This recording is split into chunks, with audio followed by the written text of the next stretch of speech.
Good morning, everyone, and welcome to the Virtual Retirement Seminar. I'm Josh Black, APFA National Secretary, and I'll be the moderator for today's session. We're really glad to have you on today.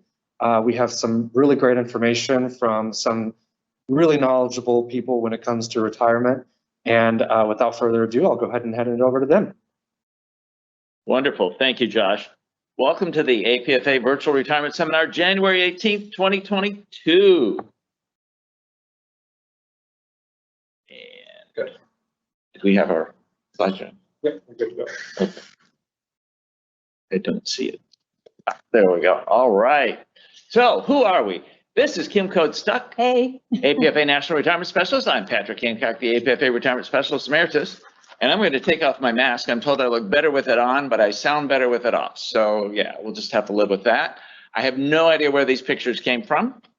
Don't know who those people are, but well, Kim hasn't changed much. They look actually. so young. I know, yeah. And then we always give a shout out to Ron Harris, Dallas-Fort Worth-based flight attendant, because an awful lot of the visuals that you're going to see today were a product of his mind and imagination. And thanks, Ron. All right, so that's who we are. Who are we not? We are not the company. This is a union meeting. And I've been a union rep long enough that I've developed a very healthy cynicism about my employer. And if I say something insulting about the management team and I offend you, yeah. But we also are not your financial advisors. We're not your attorneys. We're not your Medicare advisors. And we're not your Social Security advisors. You will probably really need a financial advisor, and you may or may not need one of the other advisors, but that's not us. But that doesn't mean that we can't answer questions about some of those things. It's when you come down to a specific item about a specific, your specific circumstance, at that point, we'll probably have to say, yeah, talk to an advisor. This is one of the favorite slides in our presentation. We have 23,835 members. As of November 2021, we're still waiting for the December numbers to come in.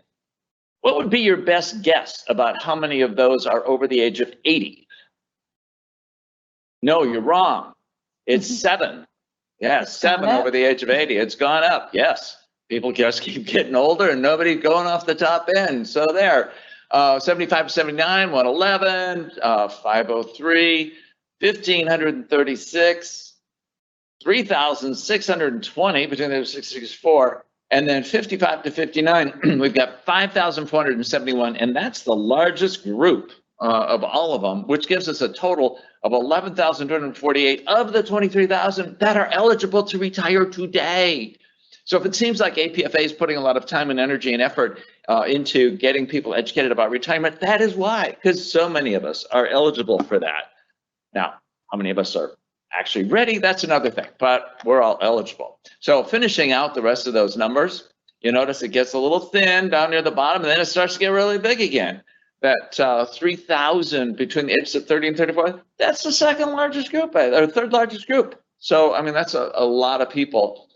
And then write down all the youngsters, 259. And as the new higher classes come on, which I think will be the December numbers, you'll see that number go up a lot.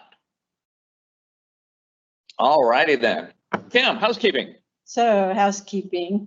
I want to let you know that the Good Slide handout follows our presentation. So if you got that, you don't have to take a lot of notes. Most of it will be in the Good Slide retirement packet, also known as the APFA retirement packet. If you have any questions, you can submit them via chat. We do have a bunch of questions already, and we've grouped them into categories, and we'll be answering them throughout the presentation. So if you submitted questions already, we'll try and get to those in the appropriate section of our presentation. Checklist at the end of the retirement packet, there are some very important checklists. They'll tell you what you need to do if you're going to retire in 6 months, what you're going to need to do in the last 90 days or the last 60 days or the last 30 days prior to retirement. Very helpful. Also, a contact list is in the retirement packet, and included in that contact list is the most important contact of all, retirement@apfa.org, where you can email us if you have any questions. So what does retirement really mean? We're going to cover that in our presentation. Traditionally, retirement includes medical benefits. It includes your retirement benefits, such as your travel benefits. It includes your pension / 401k benefits, which now we say 401k / pension because not everybody has a pension anymore. And the 401k is going to be the main source of income in retirement that you can control going forward. Also, the medical benefits have been vastly reduced, like by bankruptcy, and we no longer have pre-funded medical benefits. So we like to refer to that as the incredible shrinking basket. That's one of the primary reasons that people are hanging around longer until age 65 when they're eligible for Medicare. All right, so important questions that you need to ask if you're considering retirement are: what do I need to retire? What do you get in retirement? What about income? Super important. What else do I need to research? So those are the little niggling details like, 401k, your Medicare, your COBRA, FSA. What do I do with that? We're going to try and cover all of this in our presentation today. All right, so what do you need to retire? Well, you need to be eligible, and you need money, and you also need to be ready. That's a biggie. In order to retire, this is the company eligibility for retirement, which is known as the 65-point plan. You have to have 10 years of company seniority based on your date of hire. Your age plus your company seniority has to equal 65 or more. That's what's known as a 65-point plan. So, Patrick, want to talk about money? Sure. Let's talk about long-range planning. If you're doing long-range planning, there are two major questions you have to answer. The first is, how much do I need to have saved on the day I retire to last me the rest of my life? That becomes the goal. So during your entire working life, you're working toward this goal of how much do I need to have. The second question is, now that I have that number, how much do I need to save each year between now and then to get to that goal? So if you were trying to, and if you're thinking of retiring soon and you haven't begun to address these questions, you're going to have challenges, and as the corporate speak says, and you may be here a little longer than you would like. My favorite meme on this one is that bottom right. I said you held Christmas off. I aspire to know what that would be like sometime. All right. Hey, the general goal is you want to maintain the same lifestyle you had where you're working. Which really makes me sad because I'm really tired of being poor. I'd like to be one of those wealthy retirees I see on the commercials, with their silver sneaker gym memberships jetting off to the Caribbean, but apparently that's not the plan. So if you're going to retire at age 67 and you need to calculate out this number, the first question you need to ask is, how long am I going to live? What? That's right. So that becomes the first of our answers. Oh, come on. There's not an answer. Come on, seriously. But yeah, so you kind of have to punt. And that's going to be the most frustrating thing for you in retirement planning, is that we want solid, valid, provable answers, and there aren't any. The best you can do is come up with, a good guess or an educated appraisal that there's not solid answers. So let's go with our first guesstimate. Your life expectancy in 2022 is 77.3 years, which is actually down again. 2020 had the largest decline since World War II. We're still waiting on 2021, but it looks like that went down again as well. Thank you, coronavirus. Thank you, opioid epidemic. So if you're 74.5 for men and 80.2 years for women, and guys, I got a question. If we allegedly run the world, how did we let that happen? Shouldn't longevity be one of those benefits of running the world? Yeah, maybe that's just vicious rumor that we run the world. It is. Yeah, and that's less for African Americans and more for Hispanics. If you want more detail, I got this stuff out of the National Vital Statistics Report, volume 64, book 6. The best cure for insomnia I have ever found in my life. You take that on a layover, you will sleep like a baby. I'm telling you. So that becomes the first of our guesstimates, but that's just an average. And half of us are going to die sooner and half of us are going to die later. And obviously we all want to be in the half that dies later, but half of us will be in the group that dies sooner. Your challenge is to figure out which half are you in. I love telling the story. I started going gray in high school, And it was really annoying because, you're trying to fit in, and here I'm getting gray hair in high school. It was horrible. And I went home one day and I said, hey, Mom, I discovered in biology class today that this gray hair is all your fault because everything about a man's hair genes comes on the mother's genes. And I did. So what's going to happen next? Am I going to go bald in college? I mean, either my uncles or grandfathers are going to go bald early. She says, oh, honey, none of them ever lived that long. Great. So which half are you in? Everybody, yeah. But age is just one of the guesstimates. We've got other things, salary projections. So we know salaries always go up. Unless you're in the airline industry, yeah. Okay, how about inflation? Because we know it always goes up, except for the last 12 years, but stay tuned. How about investment returns on the stock market? Don't even get me started on that.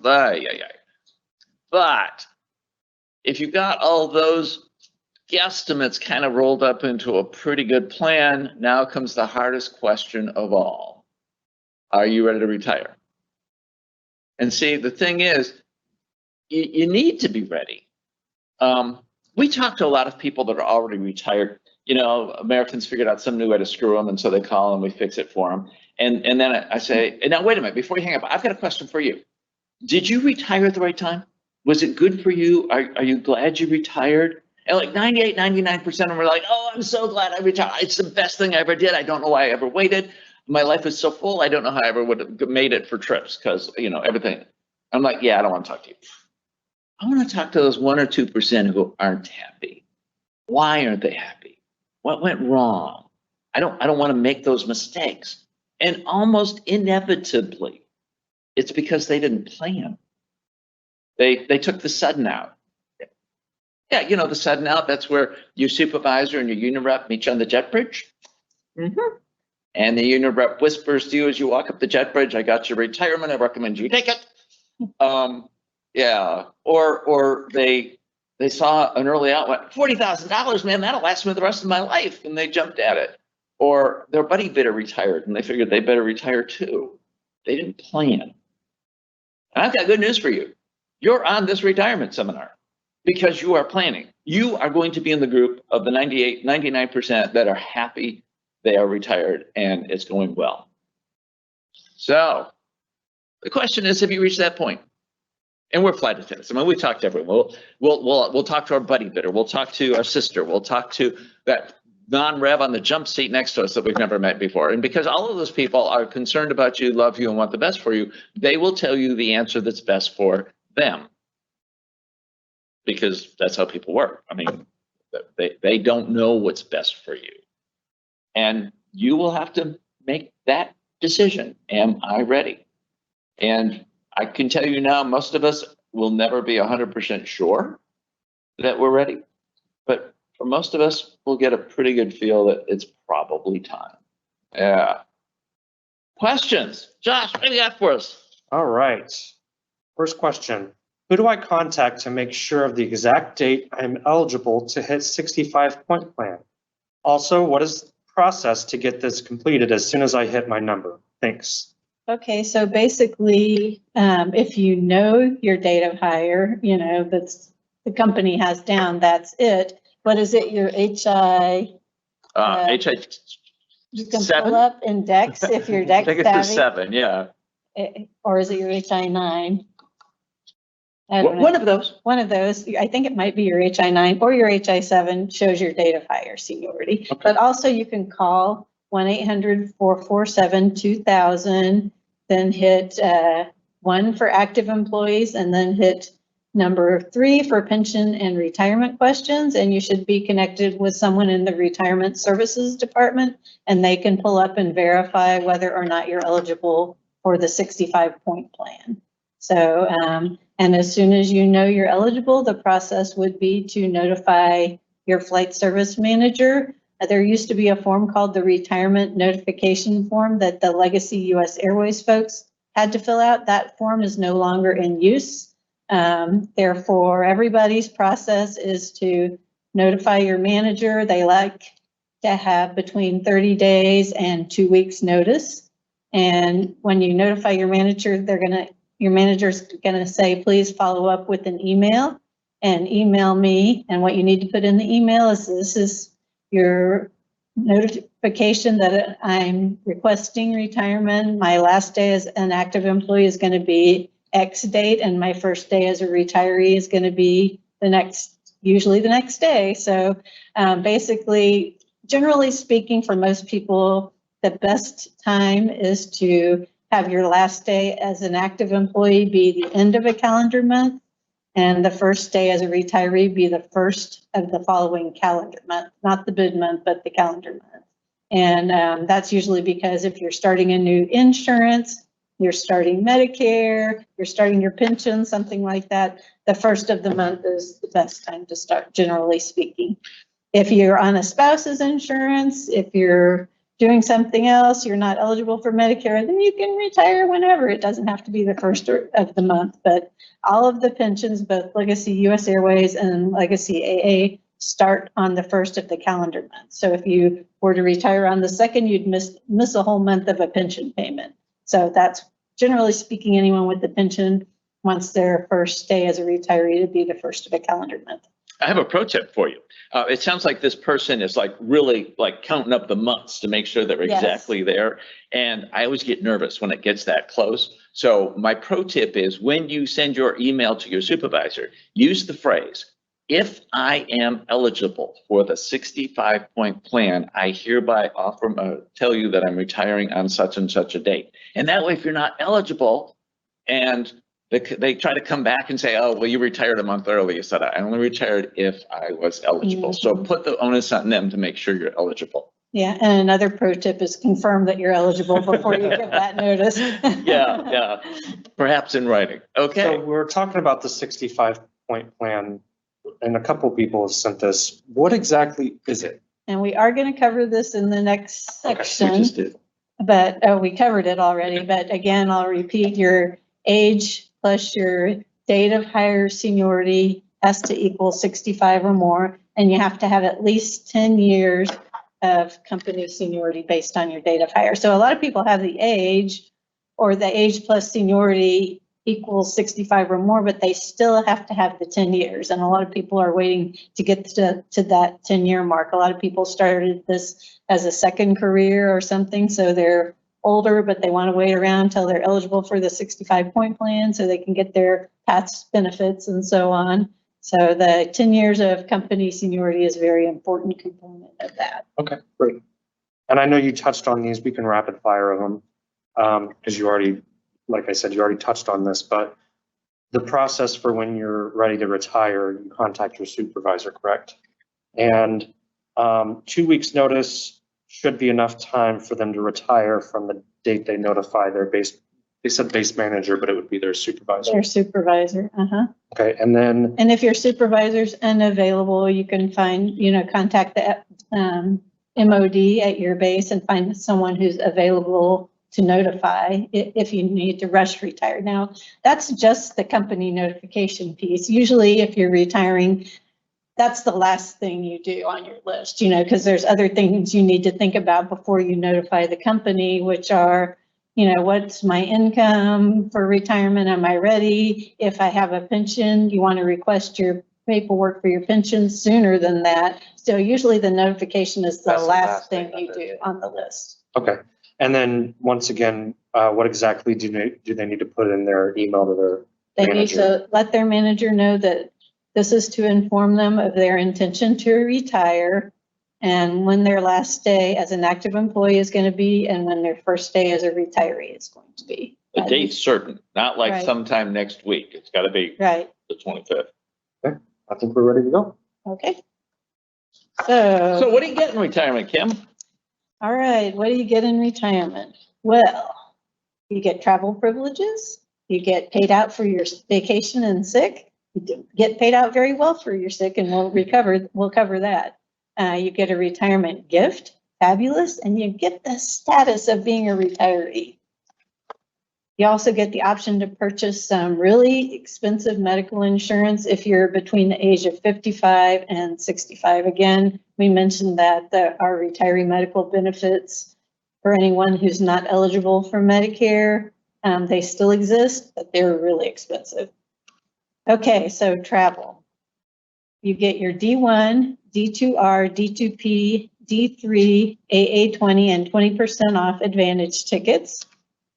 All non-rev travels booked through non-rev travel planner, but it's on the AA retirees website, which is www.retirees.aa.com.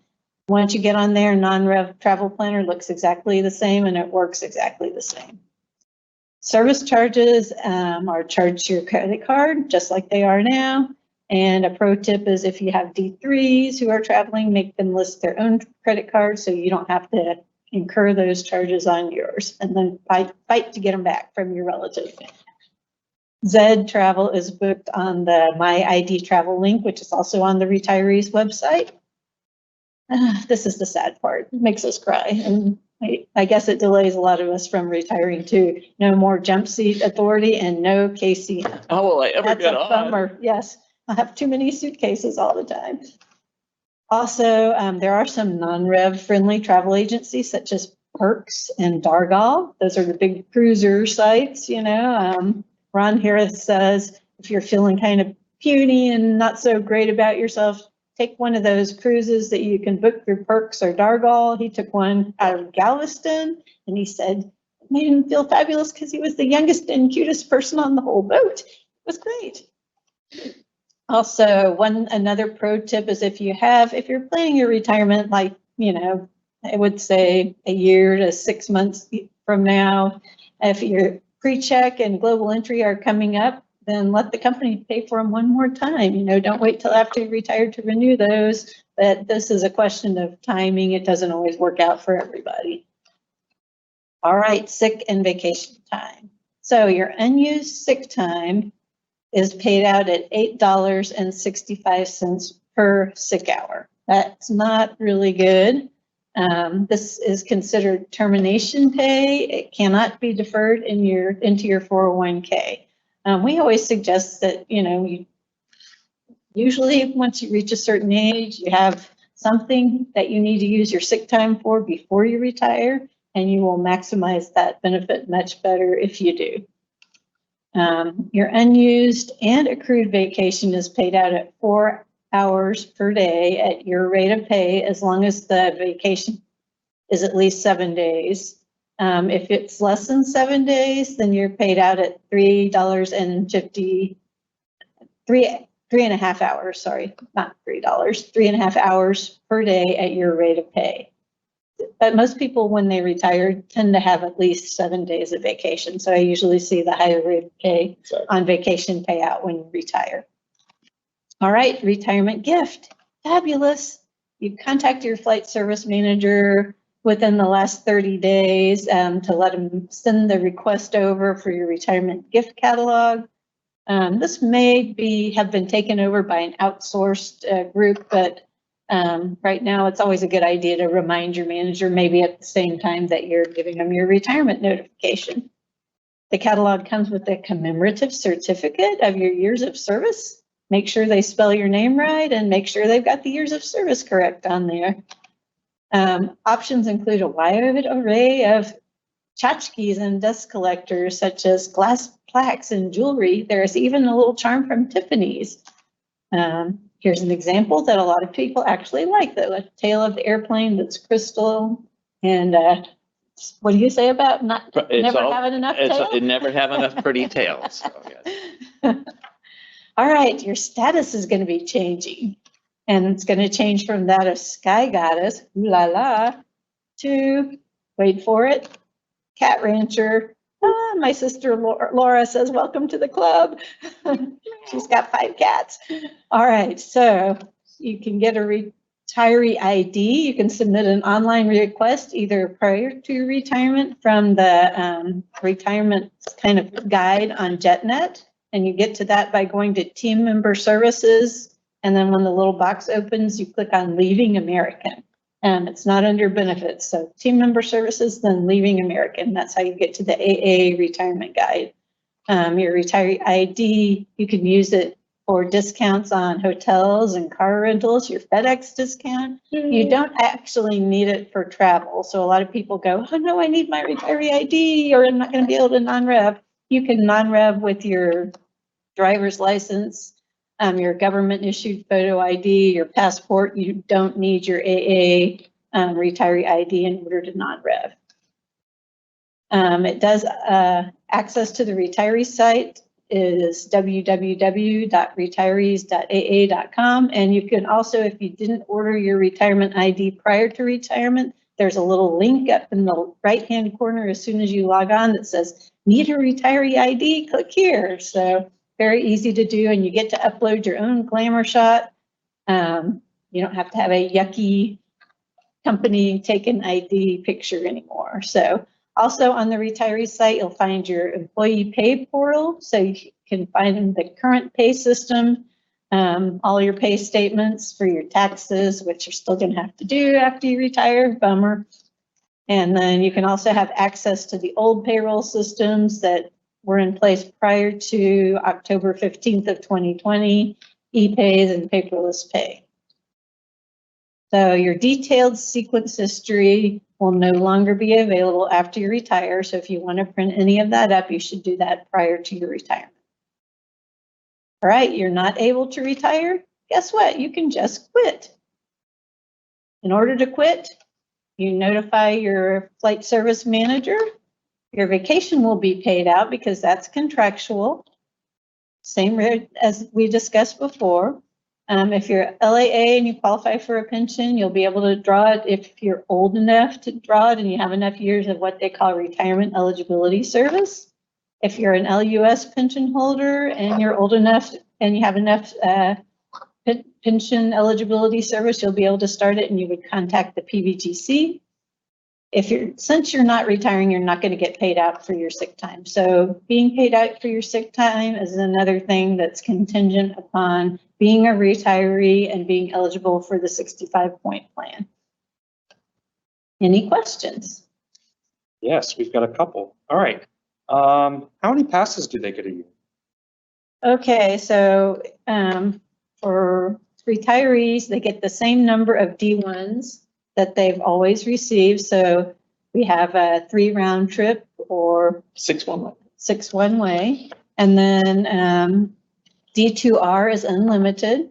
And then for your D3s, you get half the number. So you get 8 one-ways or 4 round trips. Okay. So if you have a lot of D3s, that can be a little tough. But half the number of D3s, same number of D1s, unlimited D2Rs. And the D1s don't have an R after them. So they're the same as any old D1s. You're in with everyone else when you use your D1s. Is that retirement gift different than going to DFW for the dinner and getting the over 45 or 50 years of service gift? Yes, it is. And if you retire in the year that you were going to reach that anniversary, I think they still invite you to the dinner. That's what I've heard. Okay. So it's separate. You get a gift for that anniversary, and then you get your regular retiree gift as well. Retiree travel. Are the 16 positive space tickets limited by loads when booking? Do we have to pay additional money when a D3 uses a first class ticket, Asia with the employee? Okay, so this is someone who's taken the VOP with a retirement date of April 1st, 2022, and they're asking about the VOP travel, which is different than regular retiree travel. So the 16 one-ways or 8 round-trip positive space passes, I don't think you have to pay any additional money. They're all positive space and there's no extra pay or service charge. There's imputed income. Oh, there is. Okay, Yeah, so you yeah. have to pay the tax when a D3 travels. So you And- do have to pay the imputed income taxes. And it is limited by if there's any inventory available. Right. When you book it, it'll. And some dates are blocked around holidays. And so Correct, on. correct. It'll say there's 0, I believe it's in e-inventory. The positive space tickets are booked in e-inventory and you'll pull it up and it'll say, yeah, Whether 2 seats left or whatever, or 0. Okay. And is all of that booked on JetNet or through the We Fly AA number? that's all booked on JetNet through non-rev travel planner. We Fly AA is more of a resolving problems issue, things like that. They prefer you to do everything through non-rev travel planner on the retirees website. Exactly what will I receive at retirement regarding my travel? So we kind of covered that. You receive your unlimited Yep. D2, So the D1s D1s, the D2 stay the same. Rs, and the D3 right. So down to 4. we've round covered trip. all that, Okay. and it's in our presentation, and it's also in our packet. And then I guess this is probably the same answer. What are my flight benefits for my spouse and I? Also, what level do we fly at as retirees? So all of the same information. D2R, unless you're using your D1s, and Okay. you have the same number of D1s for you and your spouse, and unlimited D2R. I have a 65-point plan question from earlier. Okay. Based in Charlotte, have been on medical leave since February 2020. They've been here for 23 years and 57 years old, which they require for the 65-point plan. Is there anything special to do with the company when retiring on medical leave? No, I mean, just make sure you're ready and you know what you're going to do about yourself, your own medical benefits, and you think you have enough income to get by on. But as far as the notification to the company, a lot of people, there's some myth going around that you have to get back active in order to retire, and that's not correct. Anytime you're eligible for the 65-point plan, whether or not you're on medical leave, you can retire. So the normal notification procedures would apply even if you're on a medical leave or an IOD. I think the last time we checked that, about half of the people that are retiring from some inactive status, either leave or sick or IOD. So yeah, not required to be active. Is this informational packet different than the last presentation they printed the last one? It's going to be a little bit different, and it's actually, I'm finishing up the updates for 2022, and the packet will be updated on our website by the end of the week. The main differences are going to be the cost of the COBRA and the retiree medical benefits. But other than that, just a few Minor small updates, updates. The income levels for Social Security Security and a few IRAs, tax stuff, things, IRAs, taxes, things like that. But just the numbers that change every year. Those are the main updates that we do. Procedure-wise, other than removing that retirement notification form that's no longer required for the LUS flight attendant. So that will be gone out of the next packet. It won't be in there. How do they get a good slide handout? They can call me and ask for one, or they can email and request one. Again, it's going to be updated, or they can download it from the APFA website. The 2021 is still on there, but by the end of the week, the 2022 version will be uploaded onto the website. And that's the APFA. I'll drop for all of you on here. I'll drop in the website link for you to go grab that slide handout, and it'll be updated by the end of the week, like she said. Okay, one last question, and we'll continue. This is kind of a general question. Do you think that the company is going to offer a retirement incentive package soon? I'll start, and then if you guys want to hop in. The company has not indicated that they are even interested in a retirement incentive package right now. In fact, they're hiring a lot of flight attendants, and I've been here for a shorter time than you guys, and you've seen kind of the cyclical patterns over the years, but generally speaking, in times of a lot of growth in hiring and stuff, they're not really looking at doing early outs. Yeah, I think you're exactly correct that the company offers an early out when they're trying to get rid of people. They've got too many heads.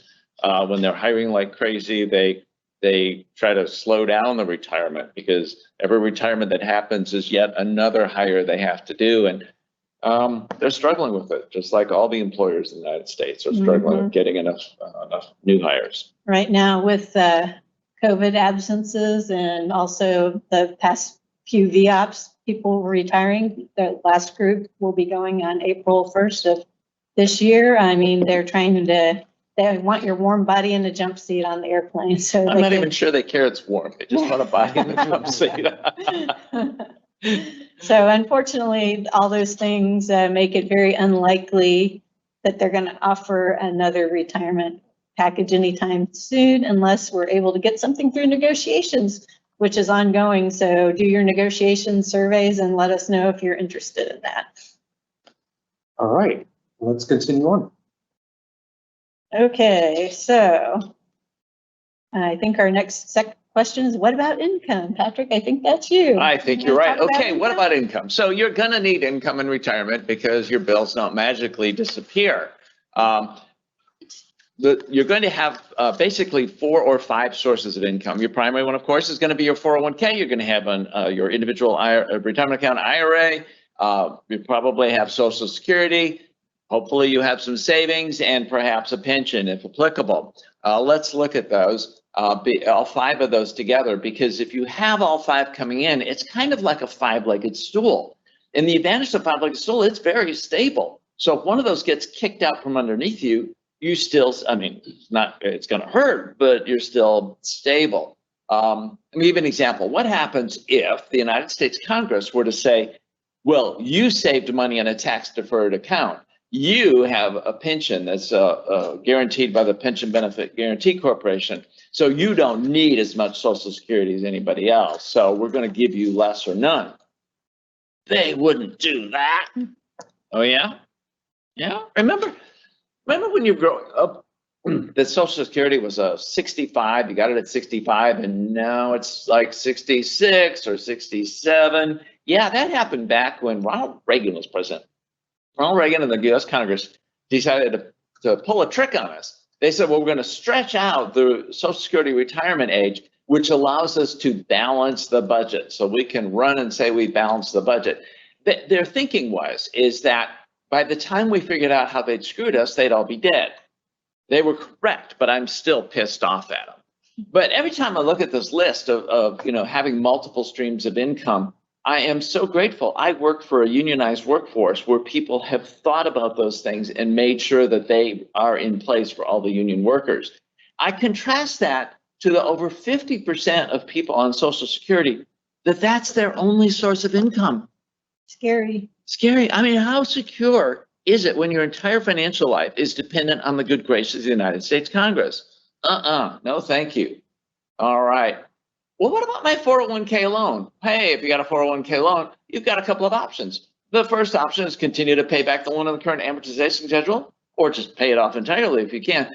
Since you're not going to have a paycheck, you're going to have to do a direct payment back to Fidelity to keep those payments. The second option is you can stop payments and take the outstanding balance as a distribution, which will be taxed as income and subject to a penalty if you're not yet 59.5. This is a bad option because all of that money is no longer earning you income for your retirement.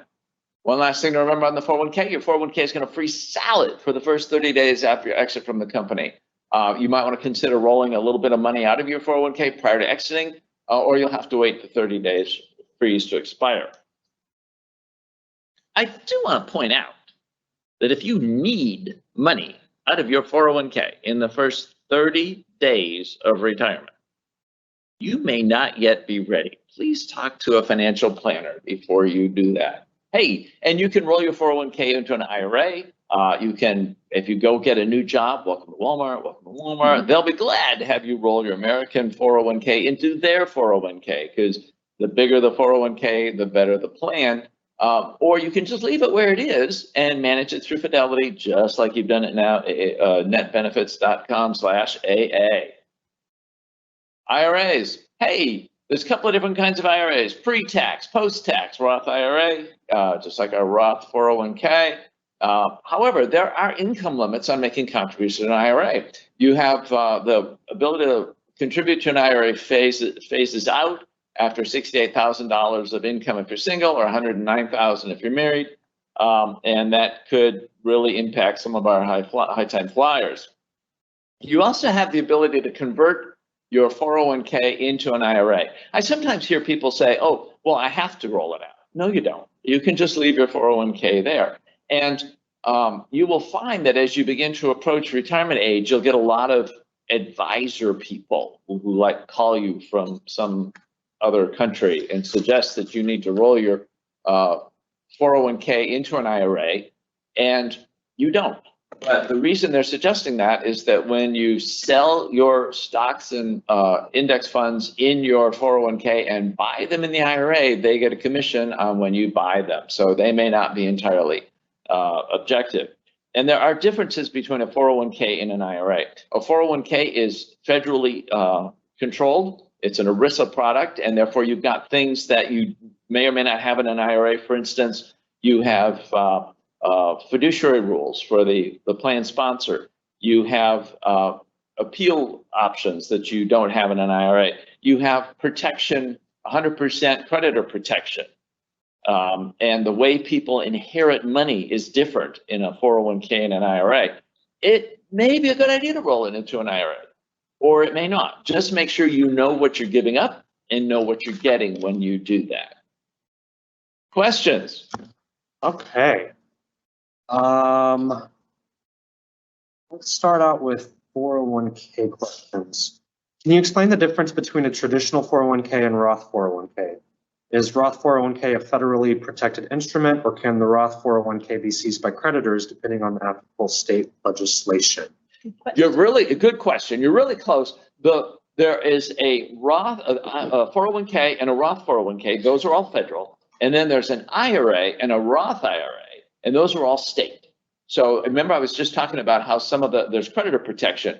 With your 401k, it's 100% creditor protected. So if you back over the neighbor's chihuahua and they sue you for everything you've got, they can't, and they win, they can't touch your 401k because it's 100% protected. Your Roth, that applies to your Roth 401k. At both, yes. Okay. All of the 401k permutations. If, however, your money's in an IRA, your level of protection depends on what state you're in.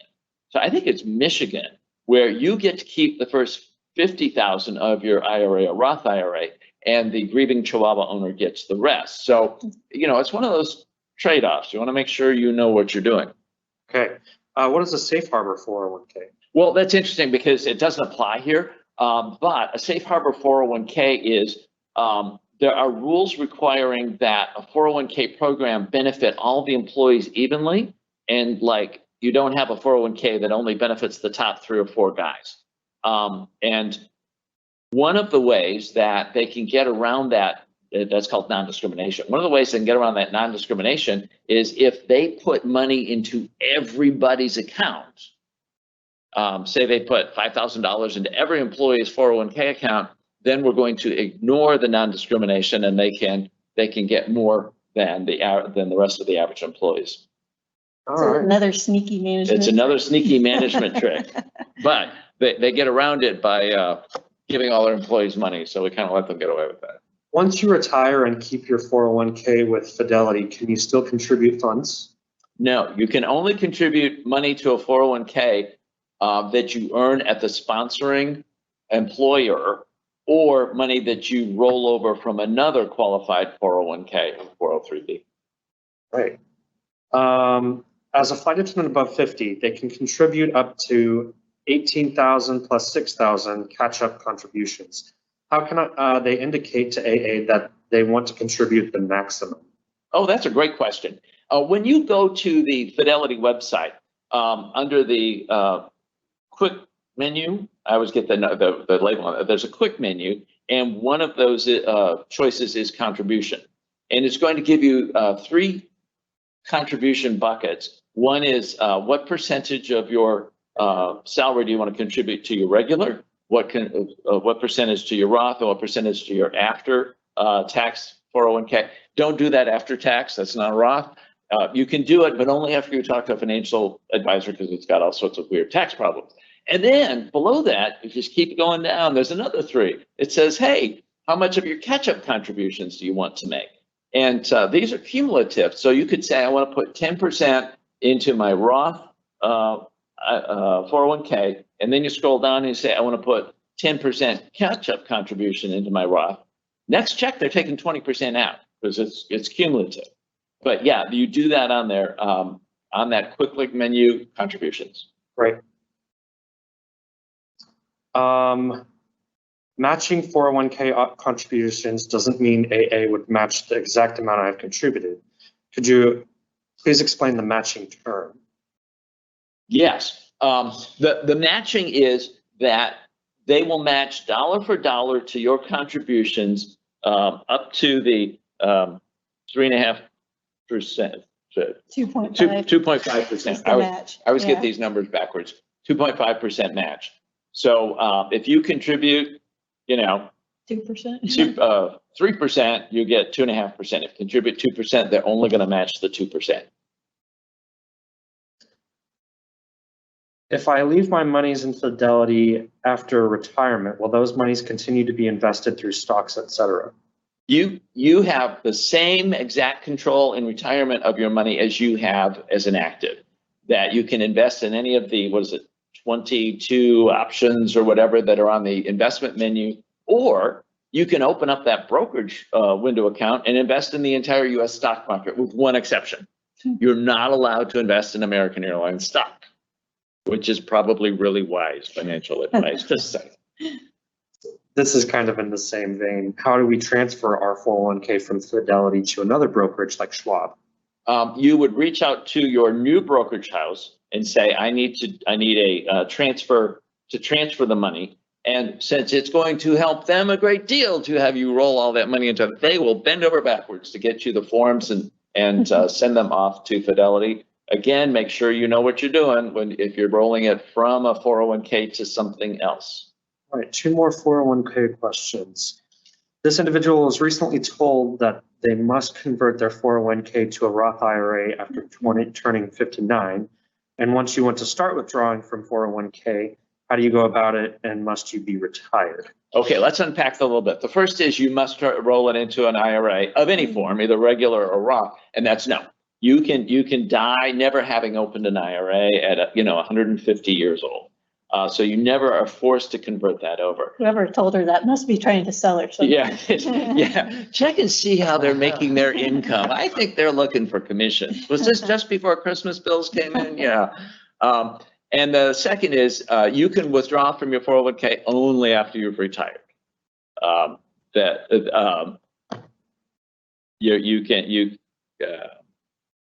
You can roll it out after 59 and a half. You can take money. You can close your 401. I'm sorry, I misspoke. You can close your 401k only after retire. You can take money out anytime after 59 and a half.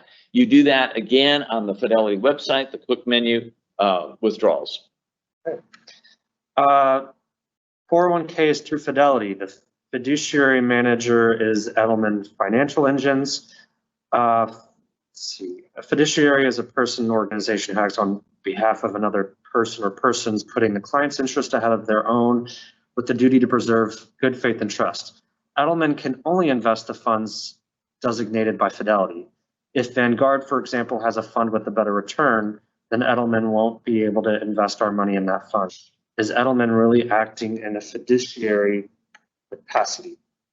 Yes. However, remember I was just talking about that brokerage window? When you take money and put it into that brokerage account, you have now taken control away from Edelman, and you have 100% control as to where it goes. But that duty to yourself is now yours and is not theirs. So that's one. If you think that other fund is going to have a better return, take the money, put it into the brokerage window, and invest in that. You've got 100% control over how you're going to invest your money.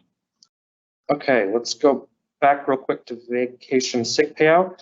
Do you have an idea how fast they pay your sick hours and vacation? Normally, based on recent experience of flight attendants that retired in November and December, say you retired November 1st, they would get their vacation payout on December 15th. So it's about a 6-week payouts, 4 to 6 weeks after they retire normally. Right. Retiree travel question. Is Zed travel as a retiree different than when an active employee? Are you lower than an active Zed employee? No, it's the same. However, there are some airlines that offer retirees travel benefits, and there are some that may not. So who you're able to travel on as a Zed fare may vary a little bit. Yeah, the good news is when you retire and you're now booking through the non-rev travel planner on the retirees website, it knows you're a retiree, so it will only show you the tickets that you're eligible to purchase as a retiree. And that's on My ID Travel. My ID Travel, yeah, which you get through the non-rev travel planner. Yep. At what age are RMDs required on a 401k and Roth? Good question. On a 401k Roth, there are never RMDs required. On the 401k, it depends on whether or not you're still working. As long as you continue to work for that employer. So let's say our number one, Betty Nash, still continues to work for American Airlines. She has no RMDs on her 401k. The minute you are no longer working, it's now age 72. It used to be 70 and a half, and my tongue just wants to say that, but 72, you will have required minimum distributions. And there are some proposals, I think, in Washington to raise that up to 75, but that hasn't happened yet. Yep. Okay. One last question and we'll continue on. Is it too late to bid for the April VIA? Yes, that ship has sailed. In fact, that ship sailed back in February 2021. That was the last date for you to bid and be awarded the April VIA. That boarding door has closed. That boarding door is closed. All right. Hey, Kim, Social Security. What can you tell us about Social Security? Okay, Social Security. Well, I never thought I'd talk about it. You know, all those old people in my life were sitting around talking about their Social Security, their aches and pains, and now I'm kind of getting close to old enough to talk about it. It's kind of scary. So basically, Social Security may be taken as early as age 62, as late as age 70. After age 70, there's no increase, so don't wait longer than age 70 to take your Social Security, or you'll be leaving money on the table. Their website is www.ssa.gov. You can go on there and set up an account and see how much you're going to have at age 70 if you wait that long, at age 66 and however many months, or age 67, which is the full Social Security age for everybody who was born after 1960. Or if you want to start it early at age 62, you can see all of that if you set up a My SSA account. Also, married couples have some very complicated decisions. I think if you're single, you have about, what, 9 different ways to take your Social Security. And, you know, if you're married, you have 81 possible options for taking your Social Security. So that's why we say it's always good to speak with the Social Security advisor. Social Security advisors, once again, a good idea. And there are also apps that you can use if you're a geek like Patrick to optimize your Social Security benefits. Really, you'd have to be a geek to use those, I think. But all right, so early Social Security. What are the pros and cons of taking Social Security early at age 62? Pro, you get more years of payments if you started early. Another pro, if you need the money now, you can get it earlier. So that's a good thing for some people that have to retire sooner than they intended. A con is that you'll have lower payments for the rest of your life if you take it early. And also, you're subject to income limits until you hit your normal Social Security retirement age. So between 62 and 67, for example, they'll be subject to those lower income limits, and you'd be taxed at a higher rate once you hit a certain income level. So once you hit your normal Social Security age, that goes away. Okay, so the income limit for 2022 is $19,560. So if you make more than that, you deduct $1 off your benefits for every $2 earned. That's way more than 40 hours of pay, or way less than 40 hours of pay. So if you're thinking you're just going to start your Social Security early and then just fly the hard 40, you're going to end up getting screwed on this tax thing, unfortunately. So also, as far as taking your Social Security early, the break-even point is the average age of death. So, you know, when are you going to die? That's another question. We'll look at a little chart about it. So basically, if you're one of Patrick's uncles who, you know, didn't live long enough to find out if they were going to go bald, probably taking the Social Security early would have been a good idea. If you're my grandmother, who was driving and going to the library and bought a new car at age 89, I'd say she should have taken her Social Security at the full Social Security age. So you see the blue line for early Social Security and the red line for full age Social Security, the lines cross at the average age of death. So it's back to that question of how long am I going to live? You know, good guess. We have to look at our family history and do our best trying to figure that out. Well, thank goodness I don't work in some sort of, environment with lots of radiation and time zone changes or anything like that. Yeah, fatigue. Bad food. All right. So Patrick, do you want to talk about full Social Security? Oh, Yes. There's that one, we were just talking about that $19,000 limit if you start your Social Security early. But what about the year that I actually turn SSNRA? So say 67 is my SSNRA, and I'm going to turn 67 in November, but I'm going to start a little bit early. But man, I will have already made 19,000 by the time I hit July. So what happens? So here we've got a special thing. In the year in which you reach SSNRA, that 19,000 cap bumps up to 51,960. And so you can start a couple of months early without hurting yourself too badly, but keep an eye on this, because if you're a late in the year person like me, I could have already made 51,000 by the time I'm like August or September. So, but that's 1 year. So the question is, when is my SSNRA? If I was born prior to 1955, my full Social Security age is 66. And then you see the chart through there. If you're 1960 or later, it's going to be 67. And SSNRA, again, is Social Security normal retirement age. Well, you'd think that would be like a government or an airline acronym. So we're talking about earnings. When we say that 19,000 or that 58,000, what is earnings? What counts as earnings? Well, earnings include income from wages or net earnings from self-employment. They also include, those things that are really wages, but we give them different names like bonuses, commissions, severance pay. But what's important is earnings do not include investment income, pensions, capital gains, and inheritance. Thus, dividends and capital gains and your pension check will not negatively affect your Social Security benefits directly, even if you decide to file early. So I could retire at 62 and be drawing my pension and drawing money off my 401k, and I'm not going to bust my 19,000 cap, because the 19,000 is about wages. Do I pay taxes on Social Security? Well, yes, no, yes. Okay, so the first 15% of your Social Security is tax-free. Well, I mean, even Bill Gates doesn't pay tax on the first 15% of his Social Security, which takes 7 seconds of his life. So the rest of it, you may pay 50%, 85%, or even 0%, depending on how much other income you have. Now, note that is how the amount of your Social Security is going to be taxed, not the tax rate.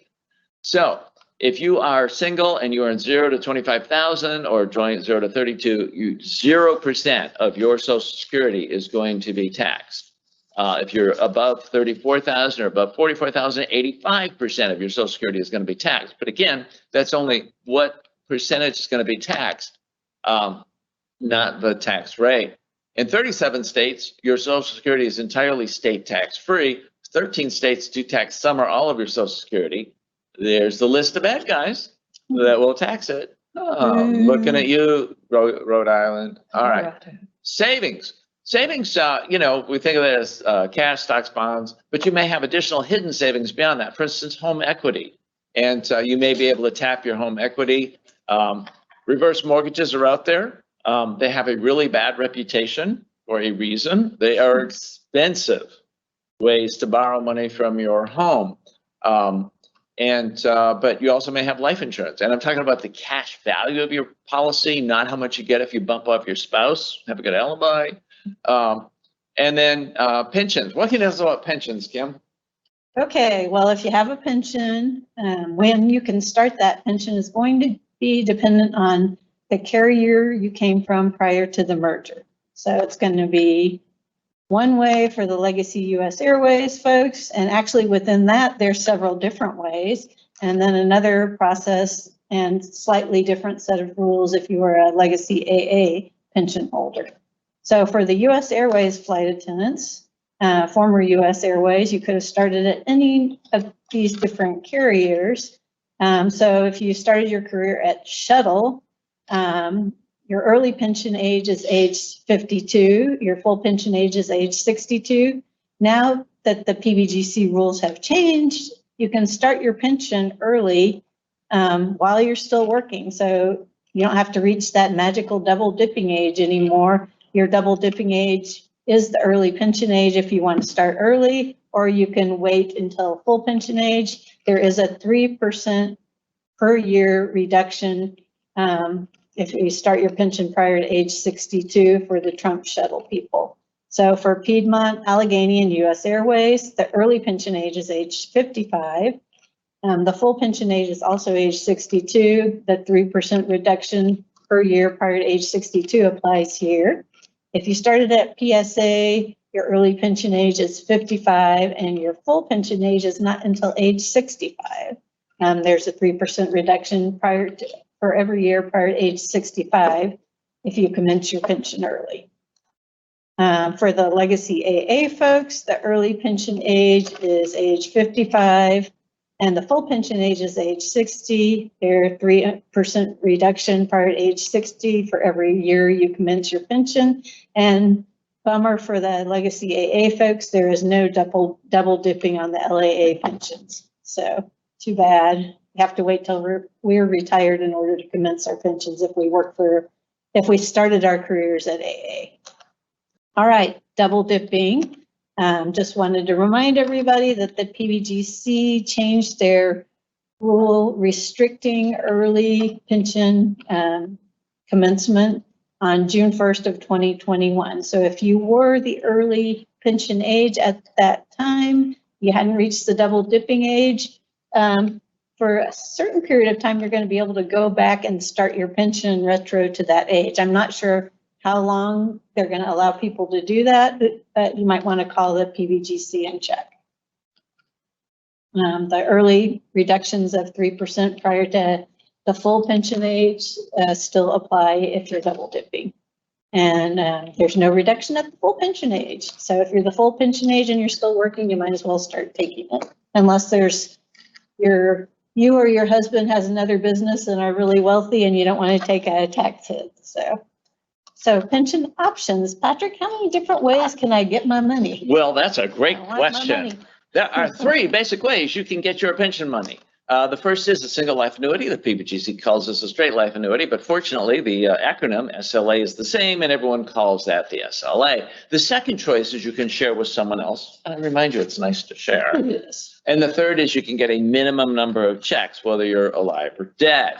If you're a legacy AA, there's a fourth option, and that is more upfront, less later, the level income option. The single life annuity or SLA is easy. You get a check every month until you're dead, and then it stops. Yeah, that's pretty straightforward. And that's frankly what most people think of when they think about a pension. A payment every month is an annuity. For life means it's a life annuity. It's one life, yours. And so it is a single life annuity. The SLA is the normal form of benefit. What do you mean normal form of benefit? Well, the normal form of benefit is the assumption that the employer makes when funding your pension. Remember when we were talking about when I should take my money, when am I going to die? When the employer is trying to put enough money into the pension to make sure that it's all there at the end when you retire, they have to make some assumptions. How long are you going to work? How long are you going to live? What form are you pension you're going to take? And the SLA is the normal form of benefit that they make the assumption about. And that once they've calculated out what that normal SLA value is, that value payment drives all the other options. Well, what about those other options? Well, a pension for your life and someone else's life, and that is they will get an annuity for their life after you're gone. And they survived you, so we're going to call it the survivor annuity. Now, I want to point out, you don't get two checks. There's only one check that's going to come. You're going to get a check until you're dead, and then your survivor's going to get the check until they're dead. Remember, it's still, though, just the same big pile of money. So the problem is you can choose to leave them 50 to 100% of what you get, not your SLA amount, because you're going to get less because you're sharing your pile of money with them. But the more you leave them, the less you get. Yeah, I know, man. Well, I guess I'm going to have to do it because, otherwise Bozo's going to be living under a bridge. So I guess I will take less now and just suck it up so that they have something once I'm gone. But crap, what happens if they die first? Well, I'm stuck at the lower amount. I could have had the higher amount with a single life annuity, but I decided to protect Bozo. I think the technical term is you're screwed. But there is a way to cover that risk. And that is, Flight attendants have another option called the pop-up option.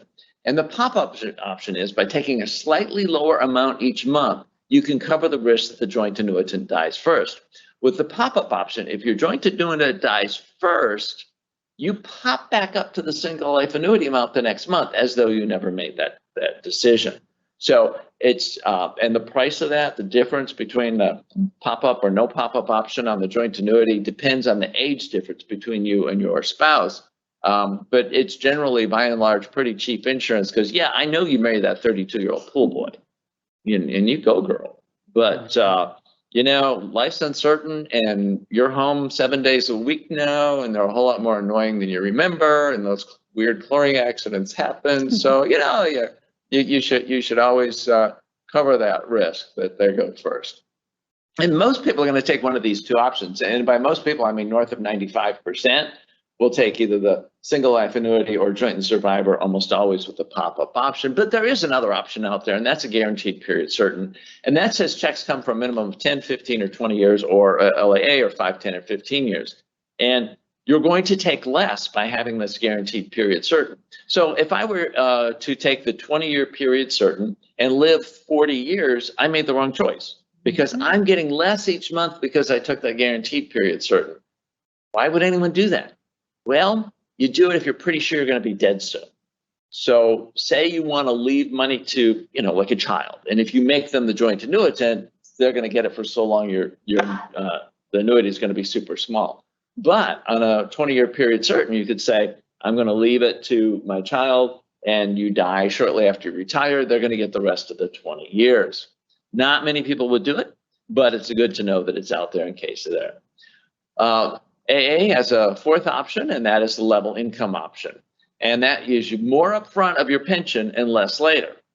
And again, this doesn't help very many people, but you know, if say you took the sudden out and you're 60 and your Social Security can't start until 62, but you need money now. American says, we got a deal for you. We will give you more of your pension between now and age 62, and then once Social Security kicks in or you hit at 62, they don't know or care if Social Security actually kicks in, then we're going to give you less for the rest of your life. They kind of level out that shifting, which is where the level income option comes from. Again, it doesn't help most people, but it's good to know it's there. And it's really important if you do choose one of those level income options to make sure you budget for it, because it's going to drop on that date, either when you turn 62 or when you turn your full Social Security retirement age, whether or not you start your Social Security on that date. So make sure you plan for it to drop and you budget for it to drop if you choose one of those options. Is this you? Is this me? Yep. All right. How do I apply for my pension? How do I apply for my pension? We got some pension tips going on. So how do I apply for my pension? You can request your pension from either the PBGC or the AA Pension Services Department no more than 90 days prior to your pension benefit commencement date. It's a good idea to go ahead and request it 90 days out because a lot of people get intimidated by the paperwork. Now, the paperwork's not really that hard. The most complicated thing is going to be to choose which option is going to be best for you. After that, it's just normal, you know, forms like your tax form, your direct deposit form. You do have to list all of your marriages that occurred while all of them while you were employed by the airline for both AA and the PBGC. So you can request your pension kit over the phone by calling the Pension Service Center, 1-800-447-2000, option 1, then option 3, then option 4. Make sure you choose option 4 in the third menu. If you choose option 3 again, they're going to send you to the PBGC, and the PBGC won't know who the heck you are. If you're LUS, you do want to contact the PBGC, you can call them directly, or you can go through the Pension Services Employee Team Member Services number hit option 1, then option 3, then option 3, and they'll send you to the PBGC. So you have a couple of options there. Also, 90 days applies for both. So taxes on pensions, you do pay federal income tax on your pension. So an ordinary income, what does this mean, Patrick? 10% to 30% rate? Yeah, good question. How much of my income is taxed depends on how much I make. We have an allegedly progressive tax, so that the more you make, the higher percentage you pay on the next dollar.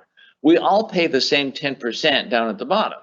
But as your income goes up, the next dollar, the incremental dollar, gets taxed more. Here's the chart showing what it is. Even Bill Gates pays 10% on the first $9,875 he earns, which takes him like 3 seconds.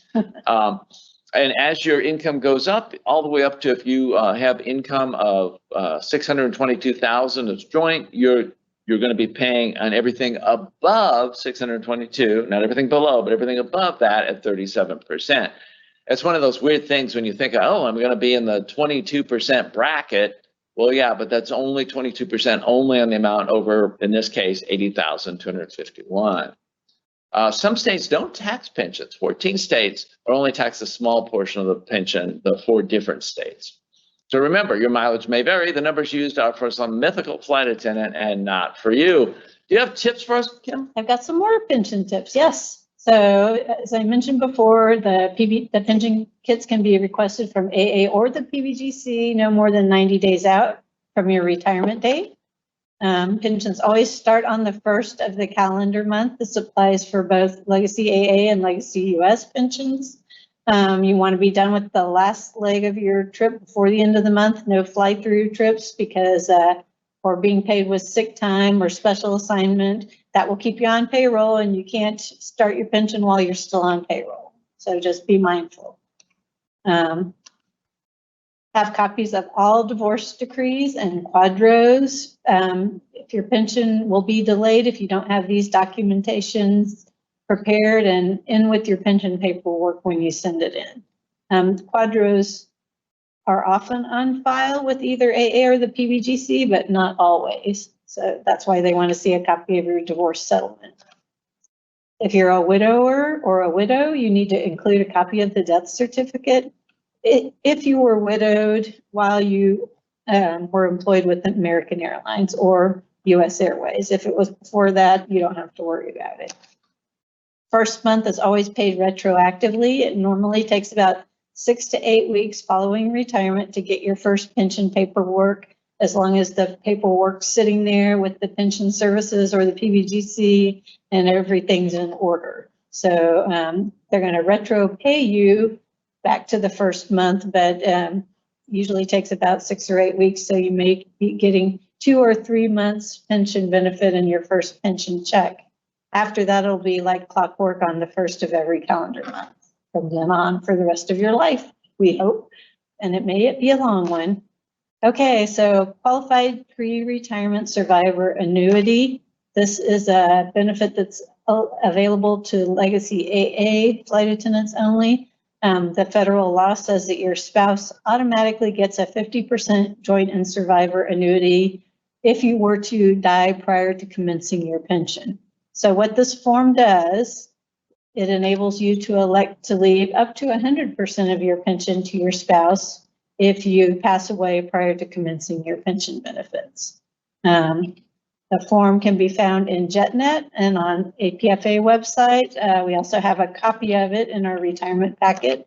Flight attendants are the only work group that can do this form, and the company pays. It was a benefit that was negotiated by APFA. So if you talk to a pilot, they're going to say, don't do that QPSA form because it's going to reduce your pension when you retire. Well, that may happen if you're a pilot. If you're a flight attendant, you can fill it out. You can elect to leave your spouse 100% of your pension if you pass away before you start it.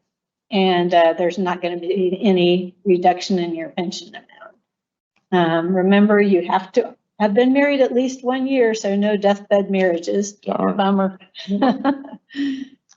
All right, any questions about pensions? Yes, we've got quite a few. How do you collect pension in a foreign country, in France specifically? Is there a to-do list about addresses, taxes, financial exchange? So any foreign country, and correct me if I'm wrong, but you have to have a US bank.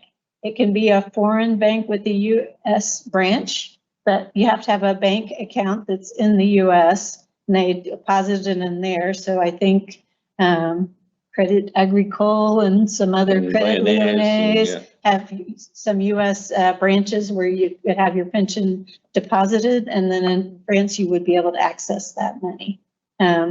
There's not really a specific list of things to do, I guess, if you're living in a foreign country, other than make sure you have a bank where you can get your pension. Exactly. Because they do have that little proviso where it has to be a bank where you can have it deposited in the US. Okay. How do I find out if there's still a quadro against my retirement and how much it is? There's two ways. If you have a PBGC pension, you need to reach out to the PBGC and ask them whether or not they have the quadro on file.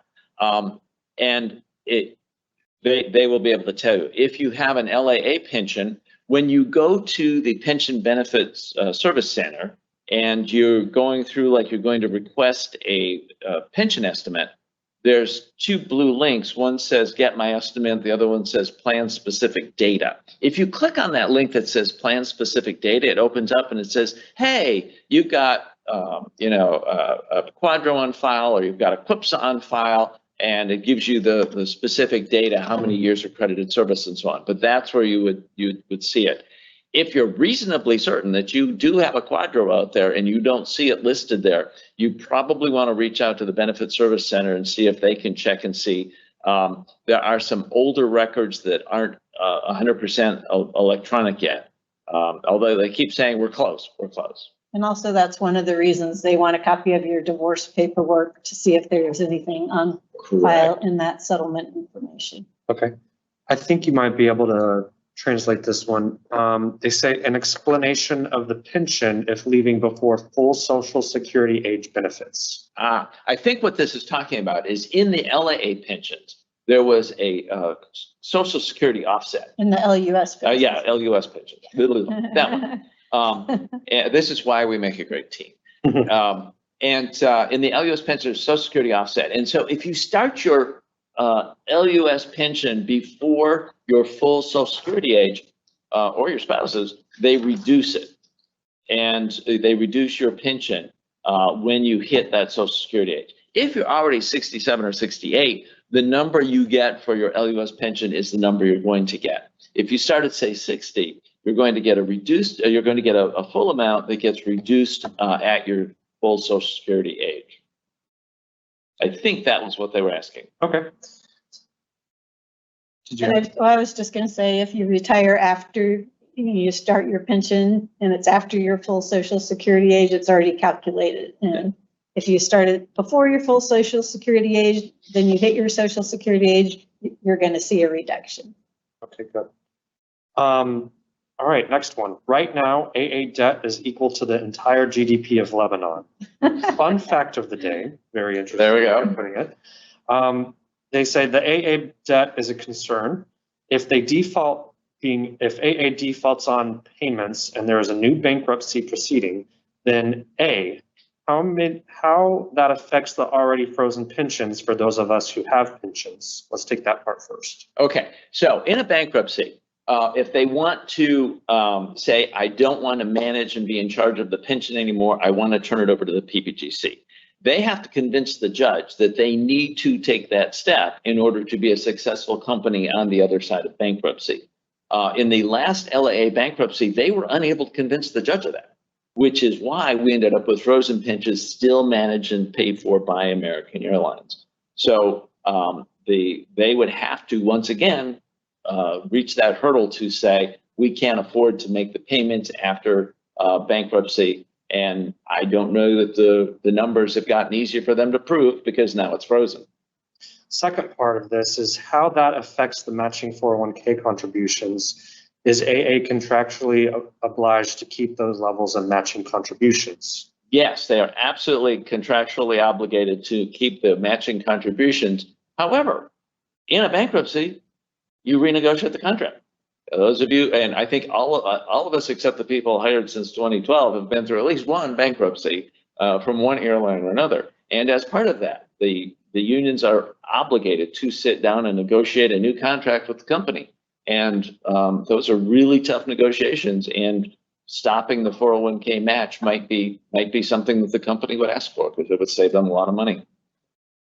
Does our contract concerning pensions say anything about your pensions being lowered when you start receiving Social Security? Our contract does not. I just explained the LUS Social Security offset, which was in a prior contract, but now none of those pensions are mentioned in our contract because they are with the PBGC. And there are those two options we discussed before for the LAA flight attendants. If you consciously choose one of those level income options, then your pension is going to drop to a lower amount when you hit either age 62 or your Social Security normal retirement age. But that's a choice that you would be making if you're an LAA person, if you elect one of the level income options that are available for our pension benefits. When will we get our retirement packet in the mail if our exit date is 4/1/2022? Well, one, you don't get a retirement packet in the mail. If your exit date is 4/1/2022, you can go on JetNet and review the retirement guide. If you request us to send you one of our retirement packets, we'll be happy to do that anytime, whenever you want it. But the company doesn't really send out a retirement packet. For the VIAP people, they will send out some information about how to use the RHRA and some information about how to elect your COBRA benefits once you retire on April 1st. I think that's, for the last few VIAPs, that's the only information that they actually sent out. They don't send out a retirement packet, unfortunately. I have old pension statements from American Airlines Human Resources. It is the annual pension statement. I know our pension is frozen. Is there any reason to keep these documents? Also, who is the retirement person at APFA?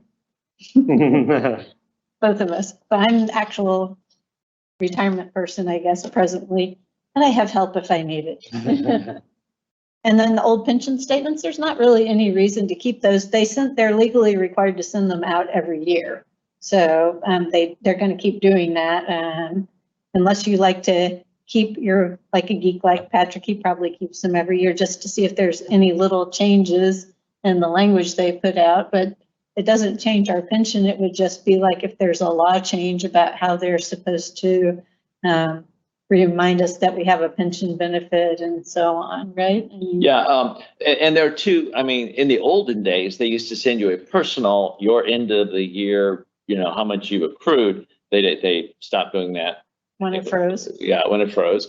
And then so you would get the individual, if that's what you're talking about, your individual statements, go online and look at your estimate. And if it's bigger than what you had in those estimates, you're good. You can throw those out because that's, if you're concerned that they've somehow lost some of your credited service, you want to keep all of the paperwork to prove that. But like Kim says, if it's the annual statement that they're required to send out to everyone, they are stored very safely down at the Department of Labor, and you can go get a copy. I'd feel free to throw those away. Recycle. Remember, recycle. I think I might keep the estimate from around the time the pension was frozen, yeah. But after that, anything before that. And if you retire early, I mean, some of those estimates assume you're going to fly a certain number of hours up until a certain age. So if you retire early and start your pension early, those estimates could be different from what you get. Yeah, I still have a pension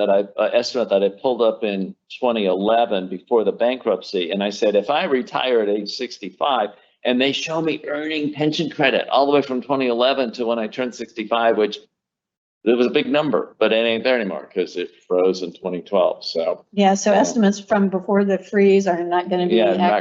not going to be accurate. They're going to be a nice dream. Yeah.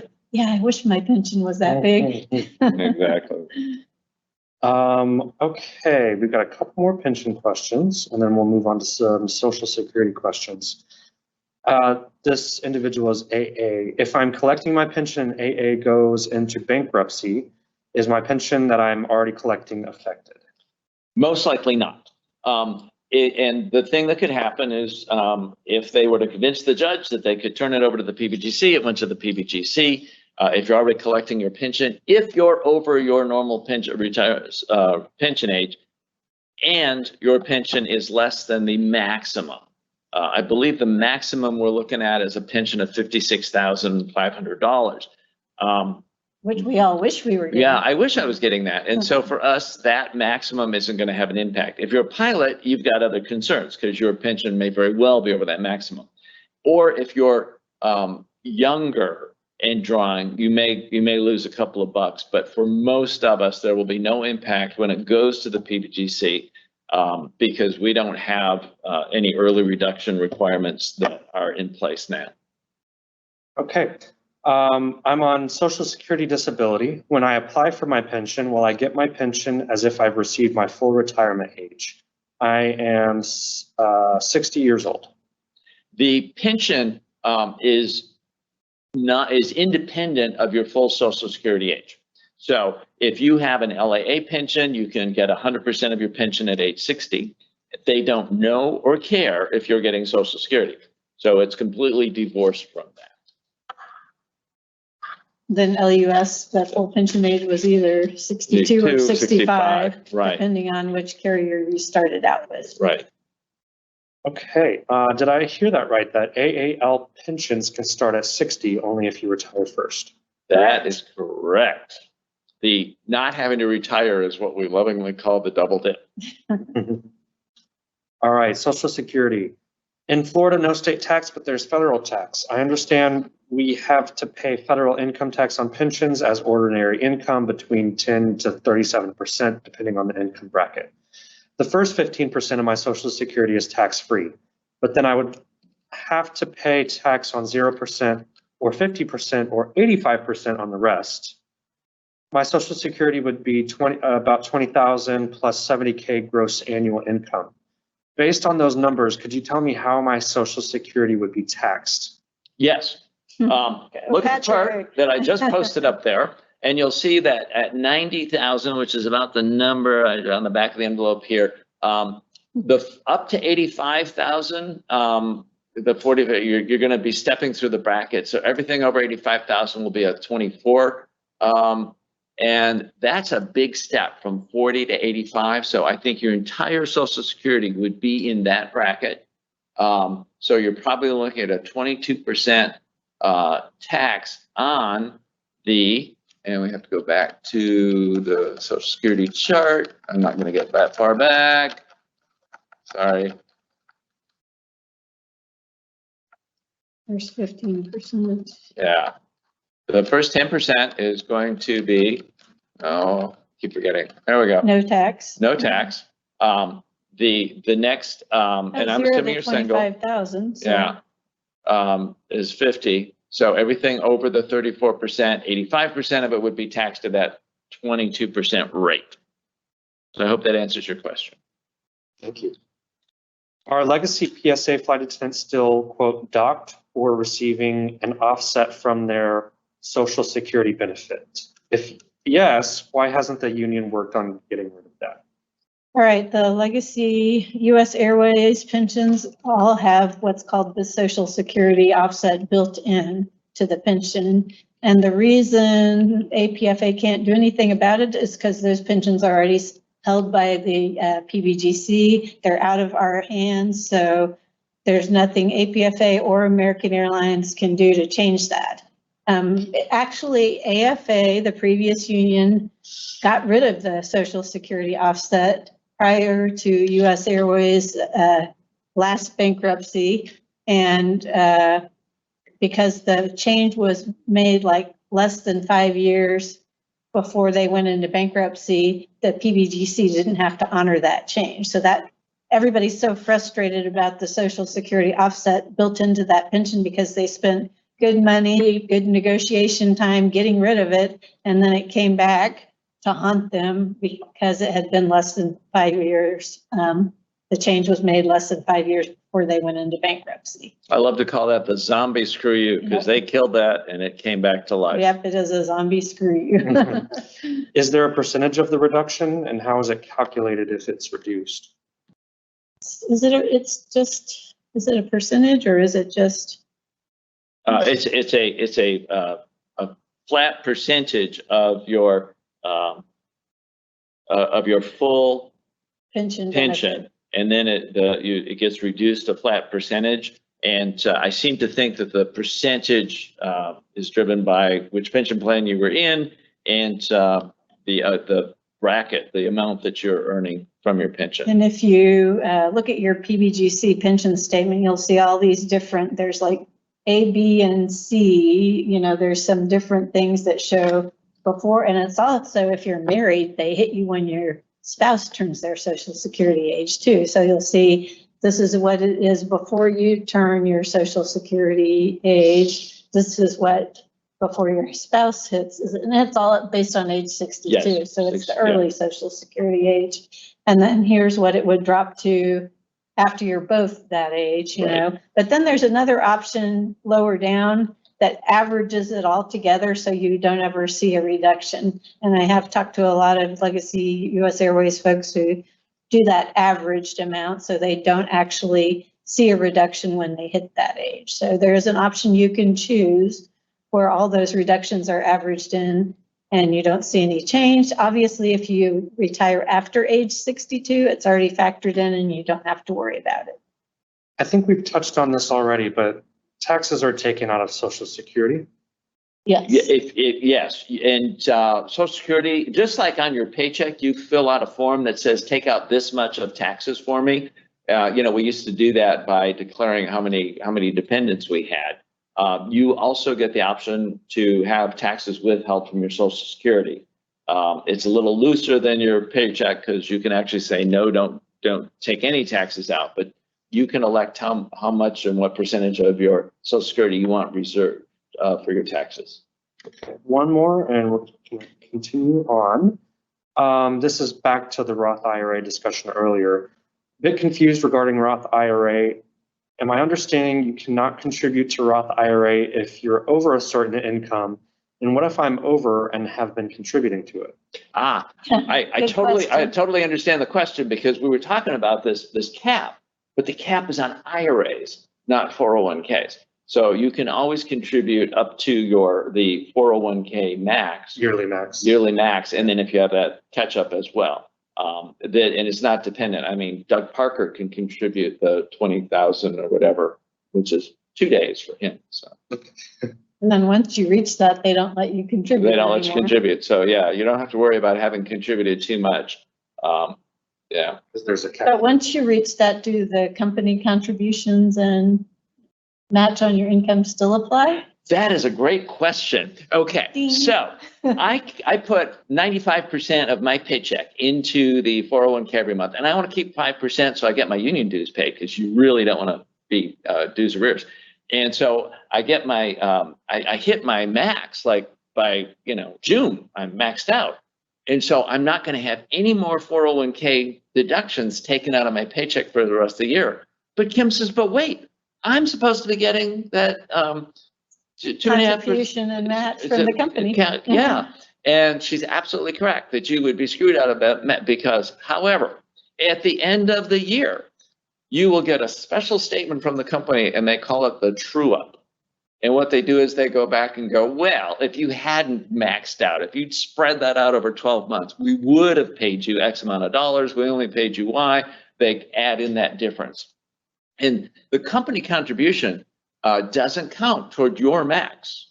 So you could put in your total max and then they contribute more money on top of that. It doesn't affect your max. That's a great question. Good to know. All right, great.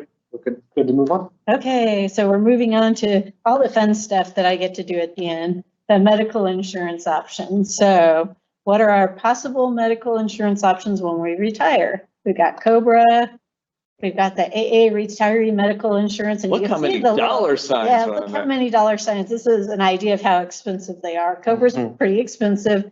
The AA retiree medical insurance is super expensive. The Affordable Care Act should be, sometimes it's comparable with COBRA, sometimes it's less. It depends on what state you live in and what's on offer there. Medicare is pretty reasonable. Most people will, they don't have another choice once they reach that age, but it's kind of comparable to what we're paying as active employees. Or the old-fashioned way, you can marry someone with insurance, yay, or die young, boo, we don't want to do that. I'm not going to do that. I don't think Patrick is either. He's already past his uncle's age, so, and he's got a younger husband. I know, it keeps you young. Okay, so COBRA is a way to continue the health insurance that you had as an active employee without having to reestablish your deductible and out-of-pocket max. So it's just a continuation of your active benefits after you retire. The participant pays the full cost of the coverage plus a 2% admin fee. So it is expensive, but you don't have to, redo your out-of-pocket and deductible or anything. The coverage can last for 18 months, and if you are eligible for Social Security disability, it could last for up to 29 months. Must be taken within the first 60 days of leaving the company. So you don't want to miss that window if you're going to use COBRA to kind of bridge you to Medicare or some other kind of insurance after you retire. It's a one-shot deal, so don't miss the shot. All right, so more about COBRA. It can include medical, dental, vision, and flex spending, and you can mix and match the coverage. For instance, people who are over 65 and going on Medicare usually choose to continue the dental and vision because Medicare doesn't always have good dental and vision options, even though they don't include the medical. So they'll cancel the medical, but they'll just keep the dental and the vision if they're eligible for Medicare. Once the coverage begins, it's retroactive to the date. So, we said you had 60 days to sign up. If you sign up on the 59th day, you're still going to go back and pay from the date of your retired for those first 2 months. So it's better to do it sooner so you don't have more payments piling up. And there's some ways that we'll talk about the best way to sign up for it. Don't be late. Your coverage will be dropped if you miss a payment. So another thing to remember, and I sort of referred to this already, COBRA is not considered to be creditable coverage if as an alternative to Medicare. So if you're Medicare eligible and you're offered COBRA, yes, you can sign up for it, but it's always going to be secondary to Medicare. So that means you can't just use your COBRA until you get signed up for Medicare. You want to plan ahead and get your Medicare in place effective as of your retirement date. That's the best case scenario. All right, so more about AA retiree medical insurance. This is that really expensive insurance. It used to be our pre-funded benefits, and now if you choose to use this AA retiree medical benefits, you pay through the nose pretty much. You have to be between age 55 and 65 at the time of retirement and eligible for the 65-point plan in order to be eligible to sign up for this. The participant pays the full cost and the price is uncapped. It actually doubled in 2015. It's very unstable. So a lot of people, once they retire and they're on somewhat of a fixed income, and something unstable like this isn't always a good choice. Okay, so how much does it cost? It's actually really good coverage. It's kind of similar to the old standard medical plan that we had with AA, if you're familiar with that. It's about $150 deductible and $1,000 out-of-pocket max. That's not too bad. It's decent coverage. Okay. But for 2022, it's $1,826 a month. Ouch, that's awful. So that's a lot less. I mean, that's a lot more than COBRA even. So most people, this is why there's only a few people in the plan and it's very costly.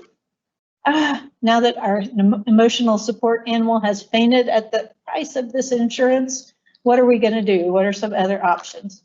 Well, there's the Affordable Care Act, www.healthcare.gov. You can go online and check out the options if you're retired and your income's lower. You may even be eligible for tax credits, so that's an option. VIA Benefits is a company that AA works with. They contract with them to help the employees either find pre-Medicare insurance or Medicare plans once you're 65 or older. So you can contact VIA Benefits and they can help you find an Affordable Care Act plan or a Medicare plan if you're Medicare eligible. And their contact information is, of course, in the back of our retirement packet. Medicare. So if you're 65 or older, that is your option. You know, there's no longer any AA options for people that are 65 or older. Everybody goes to Medicare now. So employees and spouses who are still working over the age of 65 can remain on AA insurance and do not have to sign up for Medicare. So I get that question a lot. People who are still working after the age of 65, they have no intention to retire until they beat Betty Nash out on the seniority game. Well, guess what? They don't have to sign up for Medicare until they actually retire. Most people do go ahead and sign up for Medicare Part A, which is Medicare comes in Part A, B, and D. Part A is the hospitalization part. It's a part that has no cost associated with it. So most people go ahead and sign up for Part A if they're still working, and wait and sign up for parts B and D after they actually retire. So part B is your medical, your regular doctor's visits, labs, and so on. And part D is your prescription drug coverage. Why they chop it up into different parts, you know, they just like to make it more complicated, I guess. All right, so if you are age 65 and you don't, you know, over age 65, you only get assessed a late enrollment fee if, you know, you're not working and you've signed up after age 65. But there's a special form you can fill out to avoid late enrollment fees, and that's called the CMS L564, which is also known as the Employment Verification Form for Medicare.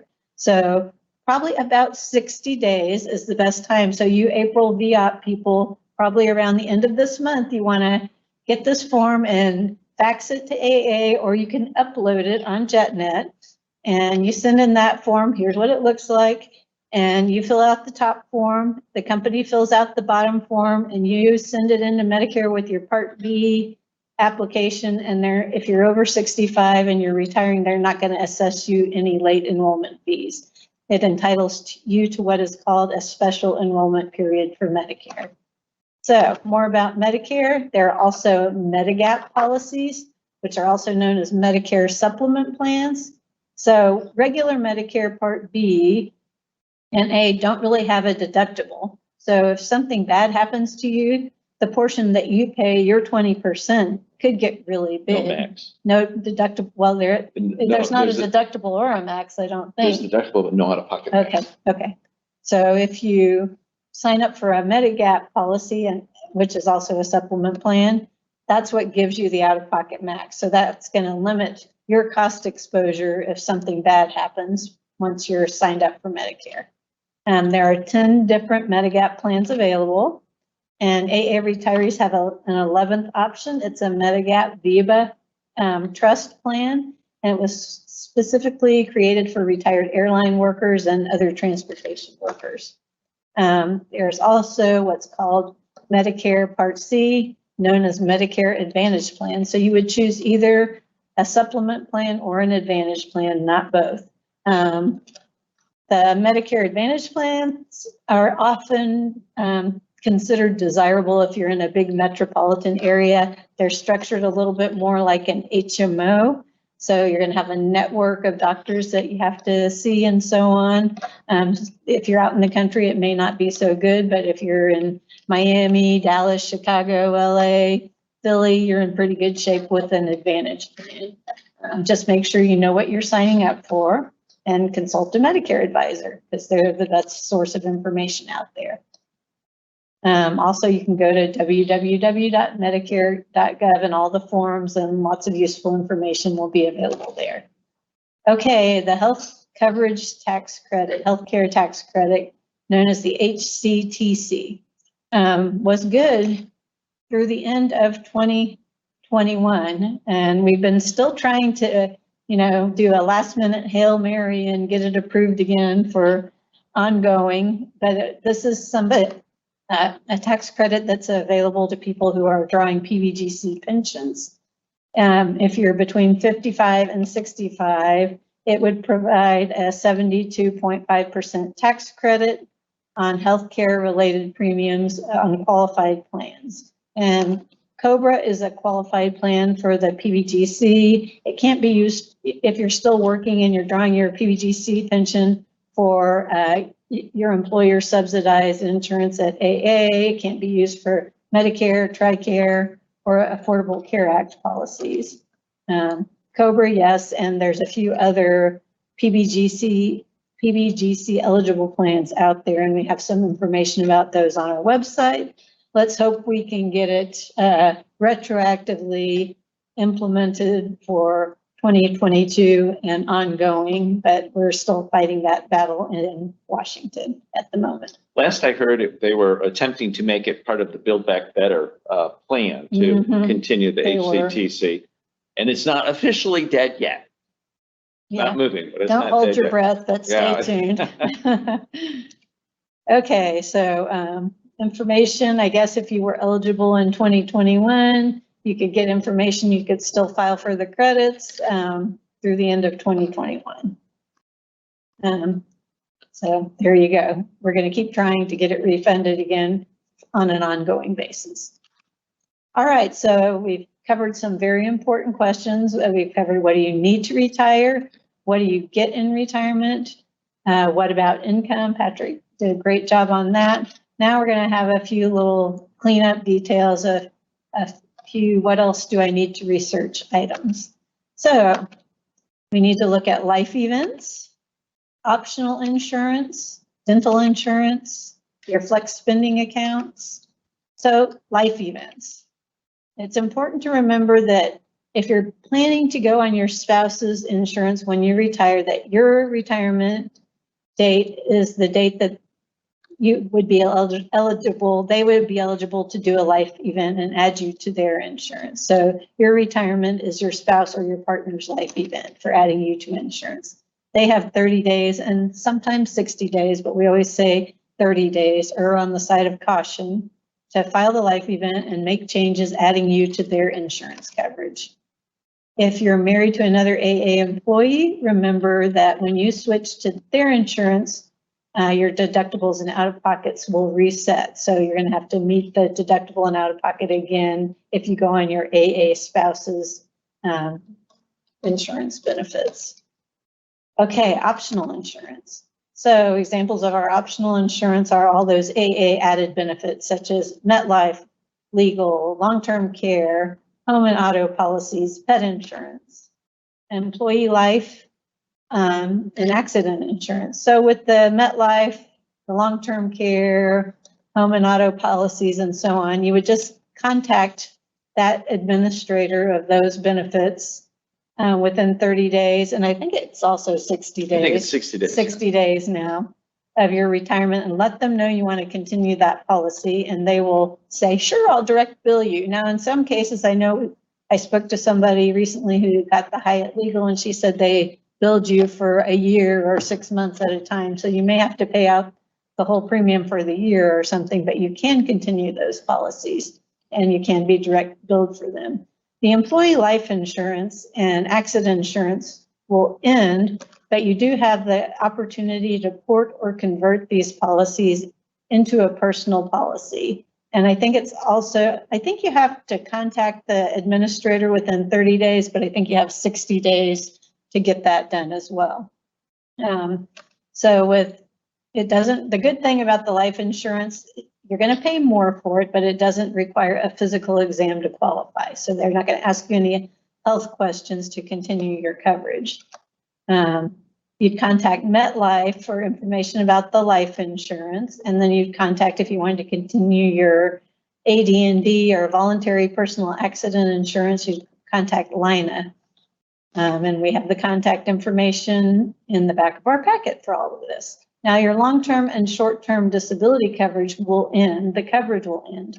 But if you have an ongoing claim and you're receiving payments, those payments will continue if you're still eligible to receive the disability payments according to the policy.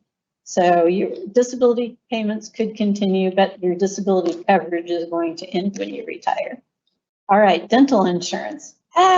It's really scary. Nobody seems to want to work with retirees on their teeth and dental issues. So we do have retiree dental insurance, but I kind of like the retiree medical insurance. It's not the best deal in town.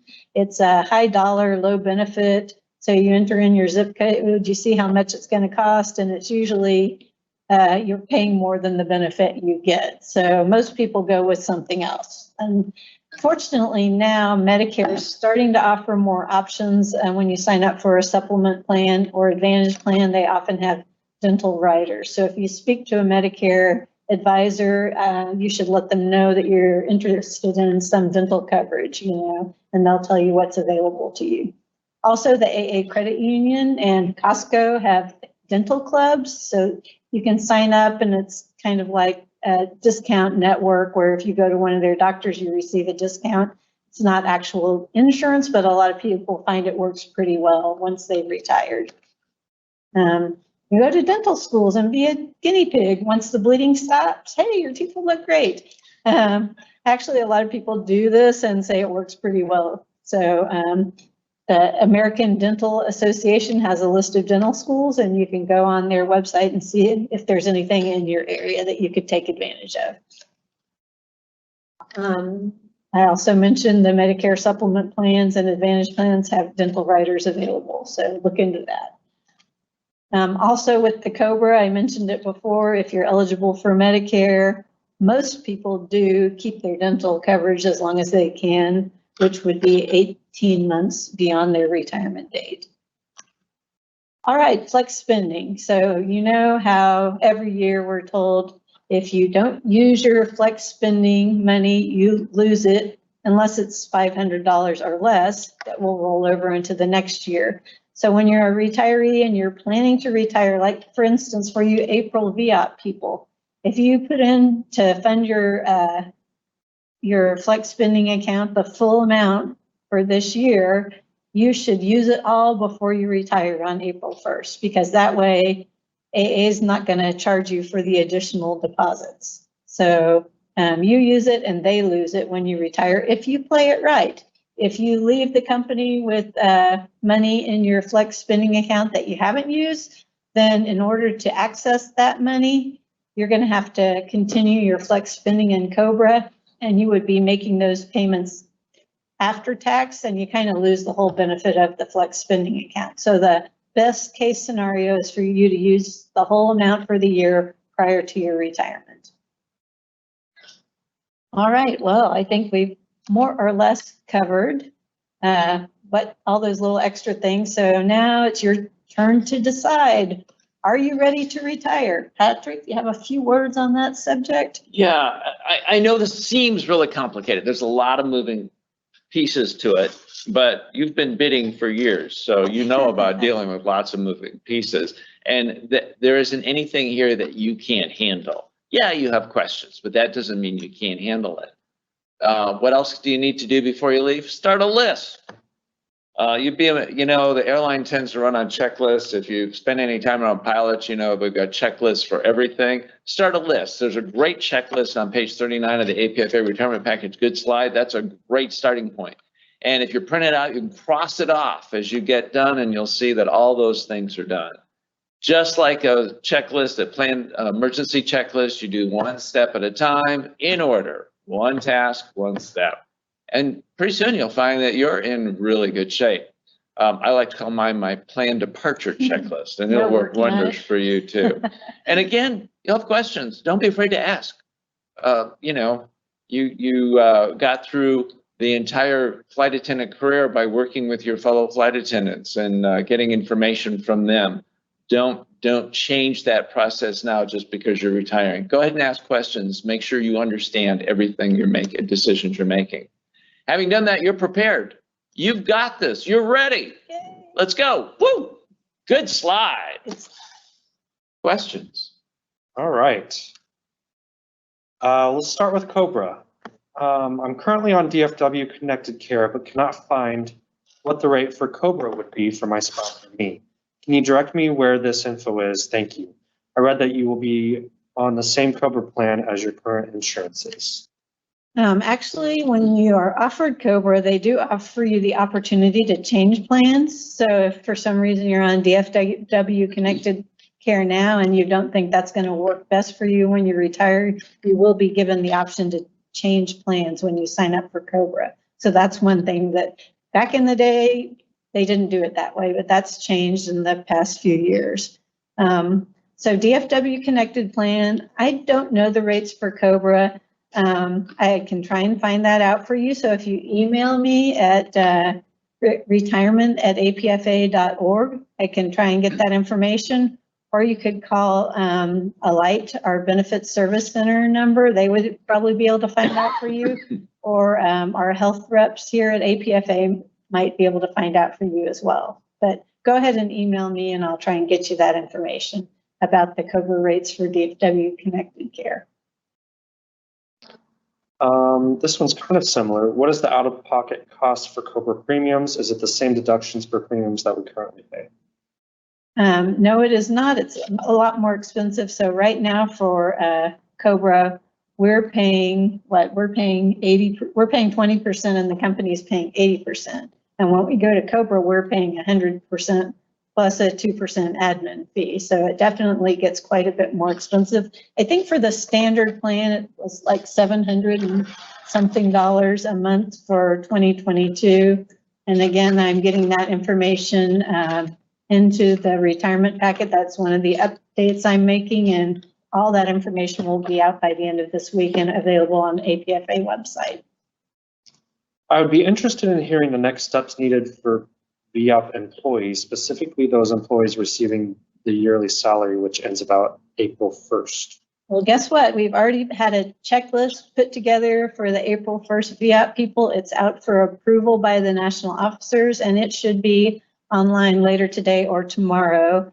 It's going to go out in a hotline if you're signed up for the hotlines, and it will also be available on the APFA website on the retirement page. So we've got a checklist all put together for you guys, and if you have any questions about anything that isn't on the checklist, I think it's pretty thorough. Feel free to call or email. All right. I'm 58 years old and would like to know the options and costs for COBRA medical insurance for myself and for my family. How soon can I tap into my Social Security? Is there a medical bridge until Medicare? Should I have taken? Oh, okay. This one's got several pieces. We've got a couple. Yeah, let me take a piece. In terms of COBRA, you'll find the COBRA rates listed not only in the updated APFA retirement handbook, which will be coming out hopefully by the end of the week. You can also find those COBRA rates on the my.a.com. That's correct. Yeah, on the Benefits Service Center. A rough weight, just a rough is it should probably cost about 5 times what you're paying now. Because you're paying 20%, they're paying 80%. It's going to be about 5 times what you're paying now. So if you're paying $500, expect to pay $2,500. It's a lot of money. How soon can I tap into my Social Security? If you can tap in as early as age 62. The question is, do you want or need to do that? Because if you're tapping in pre-Social Security normal retirement age, remember you've got that earnings cap. You can't go out and be earning above $19,000, except in that last year. So you really want to think about would I benefit? Do I need that $19,000? Or the Social Security so badly that I'm willing to cap my pay at $19,000, or should I go, get another job? But yeah. Yeah, and this person's lamenting the fact that they didn't take the early out, which I know a lot of people are in that position because a lot of people took the long-term leaves, which were canceled, and if they had, allowed the leaves to go through to the end, they wouldn't have got the health account, but they would have been on AA benefits and they would have received a comparable amount of money in most cases. So I know a lot of people thought that would work better for them, and then the company canceled the leave. So we feel your pain, and we're sorry that happened. A lot of people wish now that they had taken the VOP, but hindsight's 2020. So anyway, yeah, the best bridge would be to COBRA, a spouse, or see if there's anything doable on the Affordable Care Act if you're going to retire a little bit early and have to get to Medicare. Or maybe a lot of people do get part-time jobs with companies that, have good benefits. We've heard Home Depot, Costco, Starbucks. Trader Joe's, Starbucks. Yeah. Starbucks, you don't even have to work full-time to get benefits. You just have to work a certain number of hours a week. They're not all easy jobs, but they're supposed to have good benefits. So I don't know. There's all kinds of options Free for caffeine. people out there. Free caffeine. You'll need it. Okay, next question. For retirees, were we offered a medical insurance plan after COBRA expires or initially after retirement? And was anything offered through PBGC? I am not aware of anything that's offered through the PBGC, but as employees of American Airlines, if you're eligible for the 65-point plan and your COBRA runs out, you can elect to commence the retiree standard medical plan, which is that really expensive one we discussed earlier in the presentation. So that is available if that's the only option you have. And some people do elect to go on that for maybe 6 months to a year if their COBRA runs out and they're not quite eligible for Medicare. Usually people look for a less expensive option, and there's normally something on the Affordable Care Act site that's less expensive than that. Once you've exhausted COBRA, can you still get retiree medical? Yes, you can. You can still get retiree medical, but you'll pay for it. Next, I thought part of retirement was active rates, which is under COBRA for 30 months. Okay, this is, I think, a VOP person, and if you took the April VOP, that early retirement package entitled you to 30 months of active rate benefits. The first 12 months of those 30 months are the 12 months where you were on payroll. So if you're on payroll 12 months and you're going to retire on April 1st, you're entitled to an additional 18 months of COBRA benefits, and those are active rate COBRA benefits. So if you took the VOP, your COBRA is not going to be as expensive. It's going to be comparable to what you were paying as an active employee. So it's called active rate COBRA, and that was one of the benefits of the VOP. I'm on medical in Charlotte. My COBRA on medical leave ends in July. If I retire in June, can I get COBRA again for an additional time as a retiree? Okay, so if you're on medical, you only get offered COBRA once. So if you're off and you've already been offered COBRA because you're on medical leave, you're not going to be offered COBRA again when you retire. Unless you come back and reset. Unless you come back, yeah, and reset your clock before you retire. If you come back to work, get qualified, then that's going to make your benefits active again. So that may be one situation where you might want to try to come back and get active, because then you'd be, getting active benefits and be offered COBRA again when you retire. Also, if you're on medical leave and you can't come back, if you became eligible for Social Security disability, you should talk to the benefits department about whether you're able for the 29 months of COBRA. And I think that's going to be dependent on where in the process you became eligible for Social Security disability. So you could be off due to your disability eligible for 29 months rather than 18 months of COBRA if you're disabled. Right, let's switch to Medicare. Once I turn 65, is there no other kind of AA retiree medical benefits? Would Medicare be my only medical coverage? Once you turn 65, Medicare these days is your only medical option. That is correct. When can I start? When can you start Medicare? At age 65. Got it. And retire. And retire. Yeah, well, you can start it before you retire. Most people don't, because generally speaking, the active employee benefits are a little bit richer than the Medicare benefits. So you could sign up and choose Medicare, and some people do for various reasons, but most people stay on the AA medical insurance until they retire and then switch to Medicare. But that's a one-way door. That's, If you waive your medical and go to, it's actually not a It's not one-way only- door. oh, great, Yeah, okay, so yeah. if you decide, I'm going to go on Medicare, I'm working, and I think Medicare is going to work better for me. If you choose to do that, they're going to drop you from the AA active benefits. And I used to always think it was a one-way door, but actually, I've I assisted one flight attendant that was still working. She tried Medicare. It wasn't working for her. She had a medical condition arise and she decided she wanted to go back on the AA benefits. So she had to inform the company that she wanted to make Medicare her secondary and go back on AA as her primary. And I think she can only do that during benefits enrollment. okay, good to know. Yeah, good to know. Is the Medicare part a premium that is, Part A premium. oh, sorry. Is the Medicare Part A premium that is automatically deducted from Social Security check allowed for reimbursement under the RHRA? Okay, so Medicare Part A does not have any cost associated with it. You basically paid for that out of your paycheck for years before you became eligible. So once you're eligible, 65 and eligible for Medicare Part A, there's no cost associated with it. However, your Part B premiums and your Part D premiums and your premiums for your Medicare supplement plan, all of those are eligible for reimbursement from the RHRA account. And this question only applies currently to people that took the VOP.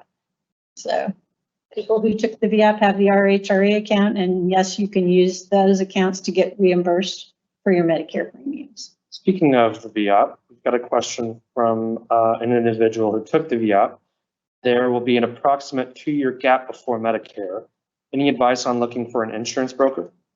Well, you can call the VIA benefits people, or you can just choose your own, get a broker in your state that's familiar with the Affordable Care Act options in your state, and you can be reimbursed for those. The only premiums, say you got another job and you had premiums deducted pre-tax, those would not be eligible for reimbursement from the RHRA. But anything that you pay out of your post-tax dollars would be, as far as medical premiums.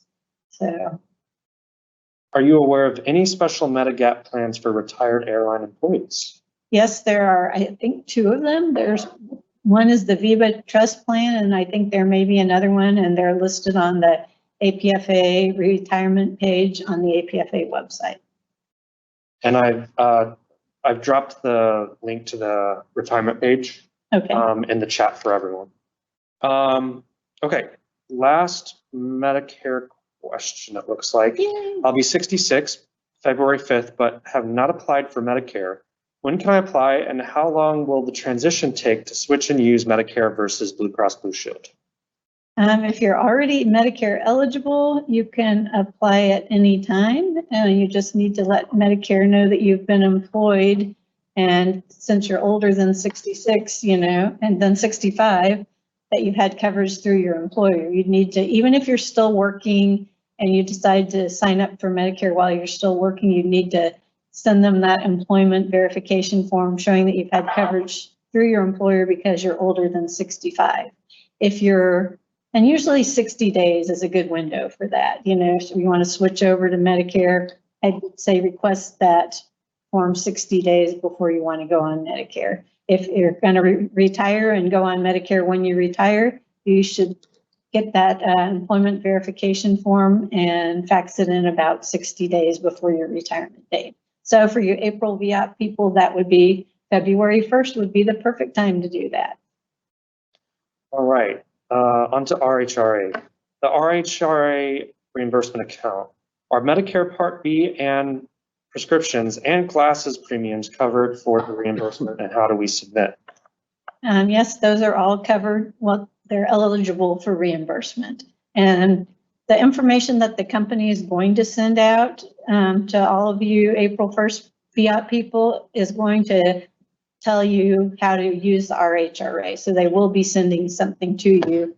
But basically, for most of the premiums, you're going to have to pay the premium and show proof that you paid for it. And then you submit, they have a list of things you can show to prove that you paid it. And then once you do that, you can be reimbursed. For the RHR account, is the debit card we have now a light card, same for future use for the RHR account? Yes, we were told that if you have a light debit card for an FSA, they're going to use the same card for your RHRA once you retire. All right. I have a lot of insurance for myself and my husband through American Airlines. When I retire, am I able to keep all the life insurance if I continue to pay the premiums? If so, how much would the monthly premiums be?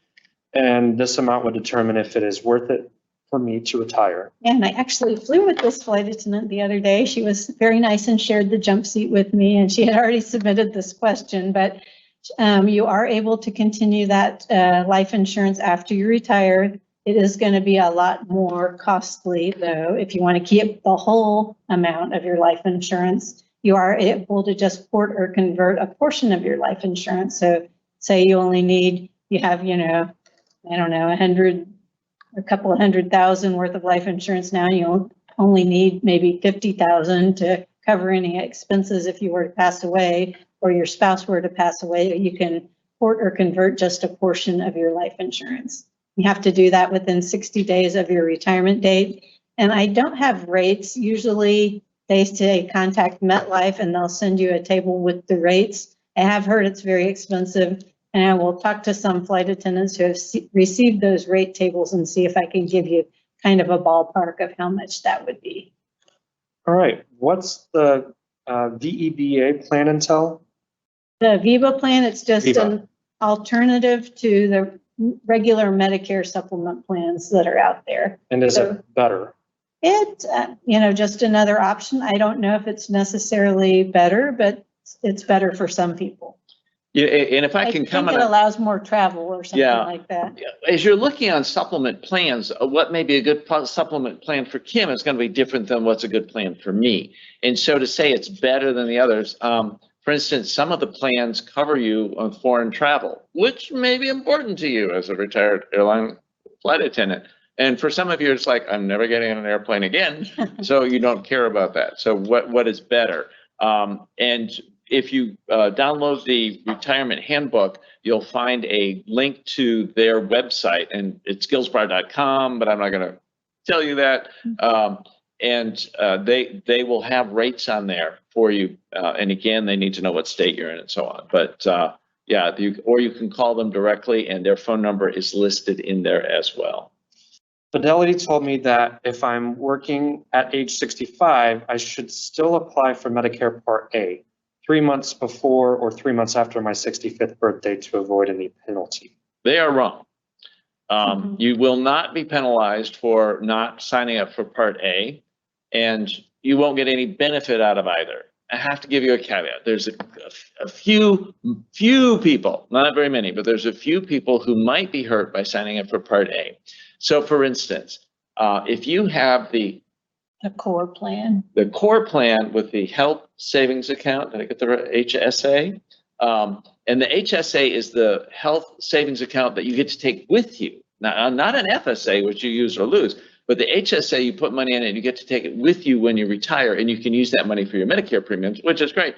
So some people actually downgrade to the core plan so they can have an HSA. If you are one of those 3 or 4 people in You don't want to sign up for Part A, because then you can't do the FSA. Well, it doesn't apply to most of us. For most of us, Part A doesn't help us. It doesn't hurt us. It doesn't cost us anything. There's no penalty. We don't sign up. A lot of people, Medicare's really got a lot of parts to it, and some people get the rules confused. Heck, I get the rules confused at least once a day. So, yeah, but they're wrong. You don't have to sign up for it, and there's no penalty if you don't. Yeah, it's only Part B and D that have the penalties associated with them. The Part A, a lot of people like to sign up for it because they're partially in the system already, Yeah. And it might make it a little bit easier when they retire and sign up for Medicare. Plus, there's no cost associated with it. So most people go ahead and sign up for Part A unless they're in the core plan and want to have that HSA to take with them when they retire. Again, if still working and are eligible for Medicare, can you drop AA insurance and use Medicare at 100%? Yes, you can. Okay. 4 more questions. My My family are not American citizens. Will they have a problem collecting my pension if I die? Not if they open an account with a US branch. U.S. branch, a company, a bank that has a U.S. branch. If I'm already collecting pensions as Single life SL, annuity. single life annuity, and AA goes bankrupt, can my pension be reduced? I think we talked about this one earlier. We did. And the answer, The answer is most likely not. all right. If you are on high to low pension payments and retire at 62, do you still get the high payments until 65? It depends on which option you picked, because you can choose to have the higher option until 62 or the higher amount till 67 or whatever your normal retirement age is. And here's a trick. You could say, I want the higher amount to age 67, retire at 62 and start your Social Security. And you're kind of double dipping in a half there because you're getting the higher pension amount and your Social Security. And remember, that pension amount doesn't count for that $19,000 max with early Social Security. So, But if you retire before 62 and you're getting it until 67, it's going to drop lower. on yeah, the it's low got, end yeah. Because you're getting the higher amount longer. Yeah. And there are a few instances we've seen because the pension was frozen where you used it all up on the front end and then you get nothing on the back end or Yeah. some really small amount, like $67 or something. So it's like, so just again, if you're going to choose one of those options, make sure you budget for it and you're prepared for when it drops. Okay, last one. What was that figure of 51,960 pertaining to with Social Security benefits? It's the new 19,000 in the year in which you turn Social Security normal retirement age. That you've got this 19,000 max if you're drawing your Social Security early until the year in which you turn 60 or turn Social Security normal retirement age, and then you have that $51,000 max. Okay, we were able to get through 70 questions today. Woo! That's a Wow. record for us. Thank you guys for your patience Thank while we you. went through all the questions. Yeah, again, this was recorded. It will be added to the APFA website on the retirement page and on the town halls page. We encourage you to share it with your fellow coworkers. Obviously, this is packed full of really valuable information, and we're really appreciative of Kim and Patrick for taking time to do this for you guys. Any parting thoughts? Again, don't try and do it alone if you don't feel up to doing it alone. There are lots of resources out there. You'd be amazed at how many people are willing to help, both at, obviously APFA will be your first stop, but the company actually has some people that help, and there's a whole industry out there to help you transition to retirement. And you've got it. You made it this far as a flight attendant, you can do anything. Please call or email if you have questions. Yep. All right, great. Everyone fly safely. Bye. Bye.